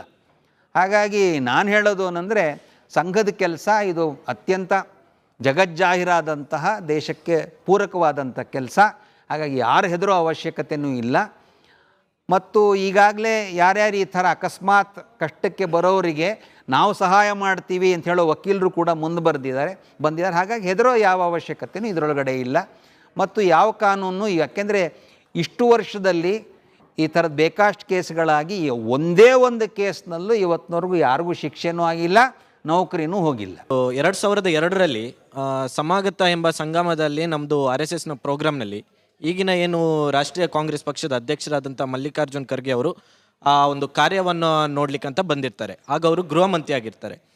ಸೊ ಈಗ ಎಲ್ಲೋ ಒಂದು ಕಡೆ ಈಗಿನ ಒಂದು ರಾಜಕೀಯಕ್ಕೋಸ್ಕರ ಅವರ ಮಗ ಆಗಿರ್ಬೋದು ಅಥವಾ ಈಗಿನ ಒಂದು ರಾಜಕೀಯದ ಒಂದು ತಿರುವಿಗೋಗಿ ಆಗಿರ್ಬೋದು, ಈ ನವೆಂಬರ್ ಕ್ರಾಂತಿ ಅನ್ನುವಂಥದ್ದೇನೋ ಅವರಲ್ಲಿ ಒಳಗಿಂದ ಒಳಗೆ ಅವ್ರದ್ದೇನೋ ಚಳುವಳಿ ಸ್ಟಾರ್ಟ್ ಆಗಿದೆ. ಇವರೆಲ್ಲೋ ಅವರ ಒಂದು ಸ್ಥಾನ ಉಳ್ಸೋಕ್ಕೋಸ್ಕರ ಈ RSS ಬ್ಯಾನ್ ಅನ್ನುವಂಥದ್ದನ್ನು ಪದ ಎತ್ತಿದ್ದಾರೋ ಅನ್ನುವಂಥ ಪ್ರಶ್ನೆ. ಅಲ್ಲ, ಆ ರೀತಿ ನಿಮ್ಗೆ ಅನಿಸ್ತಾ ಇರ್ಬೋದು. ಆ ರೀತಿ ಬೇರೆ ಬೇರೆ ಥರ ಅನ್ಸೋದನ್ನು ತಡೆಯೋಕ್ಕೆ ಸಾಧ್ಯ ಇಲ್ಲ. ಆದರೆ ಸಂಘಕ್ಕೆ ಆ ರೀತಿ ಏನೋ ಅದಕ್ಕೋಸ್ಕರ ಮಾಡ್ತಿದ್ದಾರಾ ಇದಕ್ಕೋಸ್ಕರ ಮಾಡ್ತಿದ್ದಾರಾ ಅನ್ನೋಕ್ಕಿಂತ ಅವರೇನು ಪ್ರಶ್ನೆಗಳನ್ನು ತೆಗೆದಿದ್ದಾರೋ ಅದಕ್ಕೆ ಉತ್ತರವನ್ನು ನಾವು ಕೊಡಬೇಕು. ಅಷ್ಟೇ ನಮ್ಮ ಕೆಲಸ, ಅಷ್ಟೇ ನಮ್ಮ ಪಾಲಿರೋದು. RSS ಅನ್ನ ತಾಲಿಬಾನಿಗೆ ಹೋಲಿಕೆ ಮಾಡಿ ಮಾತನಾಡ್ತಿದ್ದಾರೆ. ತಾಲಿಬಾನಿಗಳ ಮನಸ್ಥಿತಿ ಹಾಗೇನೆ RSSನವರ ಮನಸ್ಥಿತಿ ಕೂಡ ಅಂತ. ಇಲ್ಲಿ ತಾಲಿಬಾನ್ ಅಂದರೆ ಏನು ಅಂತ ಅವ್ರಿಗೆ ಗೊತ್ತಿಲ್ಲ ಅನ್ನೋದೇ ನನಗನ್ಸೋದು. ತಾಲಿಬಾನ್ ಏನೇನು ಹೇಳ್ತಾ ಇದೆ ಅಂತ ನೀವು ನೋಡಿದ್ರೆ, ತಾಲಿಬಾನ್ ಆಡಳಿತದಲ್ಲಿ ಏನು ಮಾಡ್ತಾ ಇದ್ದಾರೆ? ತಾಲಿಬಾನ್ ಆಡಳಿತ ಇದ್ದ ಕಡೆಗೆ ಸ್ಕೂಲ್ಗಳಿಗೆ ಹೆಣ್ಮಕ್ಳು ಹೋಗೋದನ್ನು ನಿಲ್ಲಿಸಿದ್ರು, ಬೇರೆ ಯಾವುದೇ ಪೂಜಾ ಪದ್ಧತಿ ನಿಲ್ಲಿಸಿದ್ರು. ಈ ಥರ ಸಂಘ ಏನಾದ್ರು ಮಾಡಿದೆಯಾ ಇವತ್ತಿನವ್ರಿಗೂ? ಅಥವಾ ಹೀಗಾಗಬೇಕು ಅಂತ ಹೇಳಿದೆಯಾ? ಅದಕ್ಕೆ ಫಸ್ಟು ಯಾರು ಈ ಥರ ಅಂದರೋ ಅವರು ಸ್ವಲ್ಪ ತಾಲಿಬಾನ್ ಇರುವಂತಹ ಆಡಳಿತ ಇರೋ ದೇಶದಲ್ಲಿ ಹೋಗಿ ಸ್ವಲ್ಪ ದಿವಸ ಇದ್ದು ಬರೋದು ಒಳ್ಳೆಯದು. ಆವಾಗ ಅವ್ರಿಗೆ ಅರ್ಥವಾಗತ್ತೆ. ಈ ಪದ ಹೇಳೋಕ್ಕಿಂತ ಮುಂಚೆ ಯಾವಾಗಲೂ ಗೊತ್ತಿರಬೇಕು ಅದು ಏನು ಅಂತ. ಏನೋ ಸಿಟ್ಟಿದ್ರೆ ಬೈರಿ ಪರವಾಗಿಲ್ಲ, ಆದರೆ ತೀರಾ ತಾಲಿಬಾನ್ಗೆ ಹೋಲಿಕೆ ಮಾಡಿದಾಗ ಹೋಲಿಕೆ ಮಾಡಿದವರು ಅಜ್ಞಾನದ ಬಗ್ಗೆ ನನಗೆ ಸ್ವಲ್ಪ ಜೋರಾಗಿ ನಗಬೇಕು ಅಂತ ಅನಿಸುತ್ತೆ. ಮಾತೆ ಪೂಜಕರು ಅಂತ ಹೇಳಿ ಹಾಡು ಹೇಳುವಂತಹ, ಮಾತೆಯರ ಬಗ್ಗೆ ಅಪಾರವಾದ ಗೌರವವನ್ನು ತೋರಿಸುವ RSSನ ಕಾರ್ಯಕರ್ತರು ಸಚಿವರಿಗೆ ಅಶ್ಲೀಲ ಪದಗಳನ್ನು ಬಳಸಿಕೊಂಡು ಧಮಕಿ ಹಾಕ್ತಿದ್ದಾರೆ. ನಾಳೆ ದಿನ ಮನೆಗೆ ನುಗ್ಗಿ ಹಲ್ಲೆ ಮಾಡಲಿಕ್ಕೂ ಕೂಡ ತಯಾರಿದ್ದಾರೆ, ಅದನ್ನು ದೂರವಾಣಿ ಮೂಲಕ ತಿಳಿಸ್ತಿದ್ದಾರಂತೆ. ಹೀಗಾಗಿ ಪ್ರಶ್ನೆ ಮಾಡ್ತಿದ್ದಾರೆ, ಇದೇನಾ ಶಾಖೆಗಳಲ್ಲಿ ಕಲಿಸ್ಕೊಡುವ ಸಂಸ್ಕೃತಿ, ಇದೇನಾ ಶಾಖೆಗಳಲ್ಲಿ ಹೆಣ್ಣು ಮಕ್ಕಳ ಬಗ್ಗೆ ಕಲಿಸ್ಕೊಡುವ ಗೌರವ ಅಂತ? ಅಲ್ಲ, ಅಶ್ಲೀಲವಾಗಿ ಅವರಿಗೆ ಯಾರೋ ಬೈದಿರ್ಬೋದು, ನಾನು ಇಲ್ಲ ಅನ್ನಲ್ಲ. ಆದರೆ ಅವರೆಲ್ಲ ಸ್ವಯಂ ಸೇವಕರು, ಸಂಘದ ಸೂಚನೆ ಮೇಲೆ ಮಾಡ್ತಿದ್ದಾರೆ ಅಂತ ಹೇಳೋದಕ್ಕೆ ಯಾವುದೇ ಆರೋಪಕ್ಕೆ ಯಾವುದೇ ಅದಕ್ಕೆ ಆಧಾರ ಇಲ್ಲ. ಆ ರೀತಿಯ ಟ್ರೈನಿಂಗ್ ನಮ್ಗೆ ಇಲ್ಲವೇ ಇಲ್ಲ. ಅಕಸ್ಮಾತ್ ಆ ರೀತಿ ಯೋಚನೆ ಮಾಡಿದ್ರೆ ಸಂಘ ರೆಸ್ಪಾನ್ಸೇ ಯಾಕೆ ಮಾಡಿಲ್ಲ? ಈಗ ಒಂದು ಪ್ರಶ್ನೆ ಬಂತಲ್ಲ, ಸಂಘ ಏನು ಹೇಳ್ತಾನೆ ಇಲ್ಲ ಅಂತ. ಅದಕ್ಕೆ ನಮ್ಮ ಶೈಲಿ ಏನು ಅಂದರೆ, ಯಾರು ಆರೋಪ ಮಾಡ್ತಿದ್ದಾರೋ ಅವ್ರ ಆರೋಪ ಸಾಬೀತು ಮಾಡಲಿ, ಅವ್ರು ಯಾತಕ್ಕೆ ಹೇಳ್ತಾರೆ ಅದನ್ನು ಹೇಳಲಿ ಅಂತ ಹೇಳ್ತಾ ಇದ್ದೀವಿ. ಉಲ್ಟಾ ನಾವು ಹೇಳ್ತಿರೋದು, ನೀವು ಬನ್ನಿ ನಮ್ಮ ಹತ್ರ ಅಂತ ಹೇಳ್ತಿದ್ದೀವಿ, ನೀವು ಶಾಖೆಗೆ ಬನ್ನಿ ಅಂತಲೇ ಹೇಳ್ತೀವಿ, ನಿಮಗೂ ಒಳ್ಳೆಯದೇ ಆಗುತ್ತೆ ಅಂತ ಹೇಳ್ತಿದ್ದೀವಿ. ಹಾಗಾಗಿ ಆ ರೀತಿ ಬಯೋ ಟ್ರೈನಿಂಗ್ ನಮ್ಮೊಂದು ಪ್ರಶ್ನೆನೇ ಇಲ್ಲ. ಯಾರು ಹೇಳಿದ್ರು ಅವ್ರು ಇಂಡಿವಿಜುವಲ್ ಆಗಿ ಅಕಸ್ಮಾತ್ ಮಾಡಿದರೆ, ಅದು ತಪ್ಪಿದರೆ ಕಾನೂನು ಪ್ರಕಾರ ಏನು ಶಿಕ್ಷೆ ಅವ್ರು ಕೊಡಬೇಕೋ ಅದನ್ನು ದಯವಿಟ್ಟು ಅವ್ರು ಕೊಡಲಿ. ನಮಸ್ಕಾರ, ಮದನ್ ಅಂತ, ಖಾಸಗಿ ಕಂಪ್ನಿ ಉದ್ಯೋಗಿ. 1925ರಲ್ಲಿ ಶುರುವಾದಂಥ ಸಂಘ 2025ರಲ್ಲಿ ಯಾವ ರೀತಿ ಪ್ರಸ್ತುತವಾಗಿದೆ, ಇಂದಿನ ಯುವ ಜನತೆ ಜೆನ್ಝಿ ಅಂತ ಏನು ಕರೀತಿದ್ದಾರೆ ಅವ್ರಿಗೆ ಇದು ಹೇಗೆ ಸಲ್ಲತ್ತೆ, ಮತ್ತು ವೋಕಿಸಮ್ ಅಂತ ಒಂದು ಹೊಸ ಕಾನ್ಸೆಪ್ಟು ಅಮೇರಿಕಾದಲ್ಲಿ ತುಂಬ ರಶ್ ಆಗ್ತಾ ಇದೆ, ಅದೇ ರೀತಿ ಅದು ಭಾರತಕ್ಕೂ ವ್ಯಾಪಿಸ್ತಾ ಇದೆ. ಇದನ್ನು ಸಂಘ ಯಾವ ಥರ ಕೌಂಟರ್ ಮಾಡುತ್ತೆ? ಇದು ನನ್ನ ಪ್ರಶ್ನೆ. ಮೊನ್ನೆ ಪಥಸಂಚಲನ ಸಂದರ್ಭದಲ್ಲಿ ಮುನಿರತ್ನ ಅನ್ನೊಬ್ಬ MLA ಅವರು ಮಾಡಿದಂತಹ ಕೆಲಸದಿಂದ ಮತ್ತು ಅದಕ್ಕೆ ಸಂಬಂಧಪಟ್ಟ ಕಾಂಗ್ರೆಸ್ ಮಿನಿಸ್ಟರ್ಗಳು, ಲೀಡರ್ಗಳು ಕೊಟ್ಟಂಥ ಹೇಳಿಕೆಗಳಿಂದ ಈ ವಿಚಾರವಾಗಿ BJPಗೆ ಸಂಬಂಧಪಟ್ಟ MLAಗಳು, ಅಧಿಕಾರಿಗಳು, ರಾಜಕಾರಣಿಗಳು ಸಂಘದ ಯೂನಿಫಾರ್ಮ್ ಹಾಕ್ಕೊಳ್ದೆ ಇರಂಗೆ ಹಾಕೊಂಡ್ರೂ ಅದಕ್ಕೆ ಒಂದು ನಿಯಮಬದ್ಧವಾದ ಪಾಲನೆ ಮಾಡೋ ಥರ ಸಂಘದಿಂದ ಏನೋ ಸೂಚನೆ ಕೊಡ್ಬೋದಾ? ಆಗೊಮ್ಮೆ ಮೀರಿದ್ರೆ ಅವ್ರಿಗೆ ಏನಾದರೂ ಒಂದು ಸೂಕ್ಷ್ಮವಾದ ಇಲ್ಲ ನೇರವಾಗಿ ಒಂದು ಎಚ್ಚರಿಕೆ ಕೊಡುವಂಥ ಕೆಲಸ ಮಾಡ್ಬೋದಾ? ಸಂಘದಲ್ಲಿರೋ ತನಕ ಸರಿಯಾಗಿರ್ತಾರೆ, ರಾಜಕಾರಣಕ್ಕೆ ಹೋದ ತಕ್ಷಣ ಅವರು ಸಂಘದ ಎಲ್ಲಾ ಸಂಸ್ಕೃತಿಯನ್ನ ಮರ್ತು ಬಿಡ್ತಾರೆ, ಅದು BJPಗರನ್ನು ಕೂಡ ಒಳಗೊಂಡು ಅನ್ನೋ ಅಪವಾದ ಇದೆ. ಇದು ಒಟ್ಟು ರಾಜಕಾರಣದ ಬಗ್ಗೆನೇ ಇದೆ, BJPದಷ್ಟೇ ಅಲ್ಲ. ಒಳ್ಳೊಳ್ಳೆಗೆ ಎಲ್ಲರೂ ಕೂಡ ರಾಜಕಾರಣಿಗಳು ಕೂಡ ಶಾಲೆಯಲ್ಲೇ ಹೋಗಿರ್ತಾರೆ, ಮನೆಯಲ್ಲಿ ತಾಯಿನೇ ಕಲಿಸಿರ್ತಾಳೆ, ಯಾವ ತಾಯಿ ಮಗನಿಗೆ ಲಂಚ ತಗೋ ಮಗನೇ ಅಂತ ಹೇಳಿರಲ್ಲ. ಅಂದರೆ ಆ ಸಂಸ್ಕಾರದ ಬಲ ಅಲ್ಲಿ ಹೋದ ಮೇಲೆ ವ್ಯತ್ಯಾಸ ಆಗುತ್ತೆ ಅನ್ನೋದು ರಾಜಕಾರಣದ ಬಗ್ಗೆ ಜನರಲೈಸ್ ಮಾಡ್ಬೋದು ನಾವು. ಆದರೆ ಸಂಘ ಮುಕ್ತವಾಗಿರೋದಾದ್ರಿಂದ ಯಾರು ಬೇಕಾದರೂ ಬರಬಹುದು, ಯಾರು ಬೇಕಾದರೂ ಗಣವೇಷ ಧರಿಸಬಹುದು, ಅದನ್ನು ನಾವೇ ನಿಲ್ಸಕ್ಕಾಗಲ್ಲ. ಸಂಘದಲ್ಲಿ ಮಹಿಳೆಯರದು ಪಾರ್ಟಿಸಿಪೇಷನ್ ಹೆಚ್ಚಿಸೋದಕ್ಕೆ ನೀವೇನು ಮಾಡ್ತಾ ಇದ್ದೀರಾ? ನಾನು ಆಗಲೇ ಹೇಳಿದ್ದೆ, ಅದನ್ನು ಮತ್ತೊಂದು ರಿಪೀಟ್ ಮಾಡಿ ಆ್ಯಡ್ ಮಾಡ್ತೀನಿ. ರಾಷ್ಟ್ರೀಯ ಸ್ವಯಂ ಸೇವಕ ಸಂಘ ಇದು ಪುರುಷರ ಸಂಘಟನೆ, ರಾಷ್ಟ್ರ ಸೇವಿಕಾ ಸಮಿತಿ ಇದು ಮಹಿಳೆಯರ ಸಂಘಟನೆ. ಇದೆರಡು ಹೀಗೆ ಇರುತ್ತೆ ಇವತ್ತಿನವರೆಗೂ ಇರುವ ಹಾಗೆ. ಅದಲ್ಲದೆ ಉಳಿದೆಲ್ಲ ಸಂಘಟನೆಗಳಲ್ಲಿ ಹೆಣ್ಮಕ್ಕಳ ಪಾತ್ರ ಜಾಸ್ತಿ ಆಗ್ತಾನೇ ಇದೆ, ಜಾಸ್ತಿ ಆಗಬೇಕು ಅನ್ನೋ ವಿಶೇಷ ಪ್ರಯತ್ನಗಳು ಇದೆ. ಉದಾಹರಣೆಗೆ ವಿಶ್ವ ಹಿಂದೂ ಪರಿಷತ್ ಇದೆ ಅಂದ್ಕೊಳ್ಳೋಣ, ವಿದ್ಯಾರ್ಥಿ ಪರಿಷತ್ ಇದೆ ಅಂದ್ಕೊಳ್ಳೋಣ. ಇದರೊಳಗಡೆ ಸಮಸಮವಾಗಿ ಕೆಲವು ಸಂಘಟನೆಗಳಲ್ಲಿ ಹೆಣ್ಮಕ್ಕಳ ಪಾತ್ರವೇ ಹೆಚ್ಚಿಗೆ ಇರೋ ಹಾಗಿದೆ, ಮತ್ತು ಸ್ವಲ್ಪ ಹೆಚ್ಚು ಪ್ರಯತ್ನವನ್ನು ಮಾಡಬೇಕು ಅನ್ನೋದು ಕೂಡ ಸಂಘಟನೆಯಲ್ಲಿ ಚರ್ಚೆ ನಡೀತಾ ಇದೆ. ಬರುವ ದಿನಗಳಲ್ಲಿ ಇನ್ನಷ್ಟು ಅಂದರೆ ರಾಷ್ಟ್ರೀಯ ಸ್ವಯಂ ಸೇವಕ ಸಂಘದ ಶಾಖೆ ಅನ್ನೋ ವಿಷಯದಲ್ಲಿ ಬಂದರೆ ಪುರುಷರದಾಗೆ ಉಳಿತಿರಬಹುದು, ರಾಷ್ಟ್ರ ಸೇವಿಕ ಸಮಿತಿ ಮಹಿಳೆಯರದಾಗಿ ಉಳಿಬಹುದು. ಉಳಿದೆಲ್ಲ ಸಂಘಟನೆ ಸಂಸ್ಥೆಗಳಲ್ಲಿ ಹೆಣ್ಮಕ್ಕಳ ಪಾತ್ರ ಈಗಾಗಲೇ ಸಾಕಷ್ಟು ಜಾಸ್ತಿ ಆಗಿದೆ, ಮುಂಬರೋ ದಿವಸಗಳಲ್ಲಿ ಇನ್ನೂ ಜಾಸ್ತಿ ಆಗುತ್ತೆ. ನೀವಂದು RSS ಕಡೆಯಿಂದ ಎಲ್ಲ ಒಳ್ಳೇದು ನಡೀತೈತೆ, ಇಲ್ಲ ಅಂತಲ್ಲ, ಎಲ್ಲ ಮಾಡ್ತೀರಾ, ಒಳ್ಳೇದೇ ನಡೀತೈತೆ. ಬಟ್ ಏನಂದರೆ ನನ್ನ ಪ್ರಶ್ನೆ ಏನಂದರೆ, ಬಟ್ ನಿಮಗೆ ಬ್ಯಾನ್ ಸುದ್ದಿ ಯಾಕೆ ಬಂತು ಅಂತ? ಬ್ಯಾನ್ ಮಾಡಬೇಕು ಅನ್ನೋ ಆಲೋಚನೆ ಯಾಕೆ ಬರುತ್ತೆ ಅಂತ? ಹಾಂ, ಇಲ್ಲ, ಪ್ರಶ್ನೆ ಒಳ್ಳೆಯದೇ ಇದು. ನಾನು ಹೇಳೋದೇನೆಂದರೆ, ಯಾರು ಬ್ಯಾನ್ ಮಾಡಬೇಕು ಅಂತಿದ್ದಾರಲ್ಲ ಅವ್ರನ್ನ ಕೇಳಿ ನೋಡಬೇಕು ಒಂದ್ಸರಿ. ಅವ್ರು ಯಾಕೆ ಬ್ಯಾನ್ ಮಾಡಬೇಕು ಅಂತಿದ್ದೀರಿ, ಏನು ಪ್ರಾಬ್ಲಮ್ ನಿಮಗೆ ಅಂತ ಅವ್ರನ್ನ ಕೇಳಬೇಕು ಒಂದ್ಸರಿ ಅಲ್ವಾ? ಈಗ ನಾನು ಹೇಳ್ತಿದ್ದೀನಿ, ನಾನು ಬ್ಯಾನ್ ಮಾಡೋಂಥದ್ದು ಏನಿಲ್ಲ. ನಾವು ಪಬ್ಲಿಕ್ ಆಗಿದ್ದೀವಿ, ದಿನ ಬೆಳಗ್ಗೆನೋ ಸಾಯಂಕಾಲನೋ ಶಾಖೆ ನಡೆಯೋದು ಗ್ರೌಂಡಲ್ಲೇ ನಡೆಯುತ್ತೆ. ಮತ್ತು ನಮ್ಮ ಕೆಲಸ ಏನು ಅನ್ನೋದು ನಾವು ಪ್ರಿಂಟ್ ಮಾಡಿ ಪಬ್ಲಿಷ್ ಮಾಡಿದ್ದೀವಿ. ಮತ್ತು ಬ್ಯಾನ್ ಮಾಡಿ 3 ಸರಿ ಬ್ಯಾನ್ ಮಾಡಿದ್ರಲ್ವಾ, ಬ್ಯಾನ್ ಮಾಡಿದಾಗ ಸತ್ಯ ಇದ್ದರೆ ಏನಾದ್ರು ಬರಬೇಕಲ್ಲ, ಏನು ಹೊರಗೂ ಬರಲಿಲ್ವಲ್ಲ. ಅದಕ್ಕೆ ಸ್ವಲ್ಪ ಯಾರು ಬ್ಯಾನ್ ಮಾಡಿ ಅವ್ರನ್ನ ಜನ ಹೋಗಿ ಕೇಳಬೇಕು, ಯಾಕೆ ಬ್ಯಾನ್ ಮಾಡ್ತಿದ್ದೀರಿ ನೀವು, ಯಾಕೆ ಮಾಡಬೇಕು ಅಂತಿದ್ದೀರಿ ಅಂತ ಕೇಳಬೇಕು ಅವ್ರು. ಕಡೆದಾಗ ಮತ್ತೊಂದು ಅಪವಾದ ಆಯಿತು. ಏನೇ RSS ಬಗ್ಗೆ ಪ್ರಶ್ನೆಗಳು ಬಂದರೂ ಕೂಡ RSS ಅಧಿಕೃತವಾಗಿ ಉತ್ತರ ಕೊಡೋದಿಲ್ಲ, BJPಗರು ಉತ್ತರ ಕೊಡ್ತಾರೆ ಅಂತೇಳಿ ಆ ಅಪವಾದವನ್ನು ಕೂಡ ಇವತ್ತಿನ ಮಹಾಭಾರತ ಕಾರ್ಯಕ್ರಮದಲ್ಲಿ ಸುಳ್ಳಾಗಿಸಿದ್ದೀರಿ. ಇಷ್ಟೊತ್ತು ಸಮಯ ಕೊಟ್ಟಿದ್ದಕ್ಕೆ, ಎಲ್ಲ ಪ್ರಶ್ನೆಗಳಿಗೆ ಸಮಾಧಾನವಾಗಿ ಸಾವಧಾನವಾಗಿ ಉತ್ತರ ಕೊಟ್ಟಿದ್ದಕ್ಕೆ ಧನ್ಯವಾದ. ಹಾಗೆ ತಮ್ಮೆಲ್ಲರಿಗೂ ಕೂಡ ಧನ್ಯವಾದ ಕಾರ್ಯಕ್ರಮದಲ್ಲಿ ಭಾಗಿಯಾಗಿದ್ದಕ್ಕೆ. ಇದಾಗಿತ್ತು ಇವತ್ತಿನ ಮಹಾಭಾರತ. ನೋಡ್ತಾ ಇರಿ ರಿಪಬ್ಲಿಕ್ ಕನ್ನಡ, ಇದು ನಿಮ್ಮ ಧ್ವನಿ. MDH ದಮ್ ಆಲು, ನಾಲ್ ತಡ್ಕ ಮತ್ತು ಮಶ್ರೂಮ್ ಮಸಾಲೆ. MDH ನಿಂದ ಊಟ ಪ್ರತಿ ಸಲ ಸ್ವಾದಿಷ್ಟಕರ. MDH ಯಾವಾಗ್ಲೂ ನಿಮ್ಗೆ ಹೊಸ ರುಚಿ ನೀಡಲು ಪ್ರತಿಬದ್ಧವಾಗಿದೆ.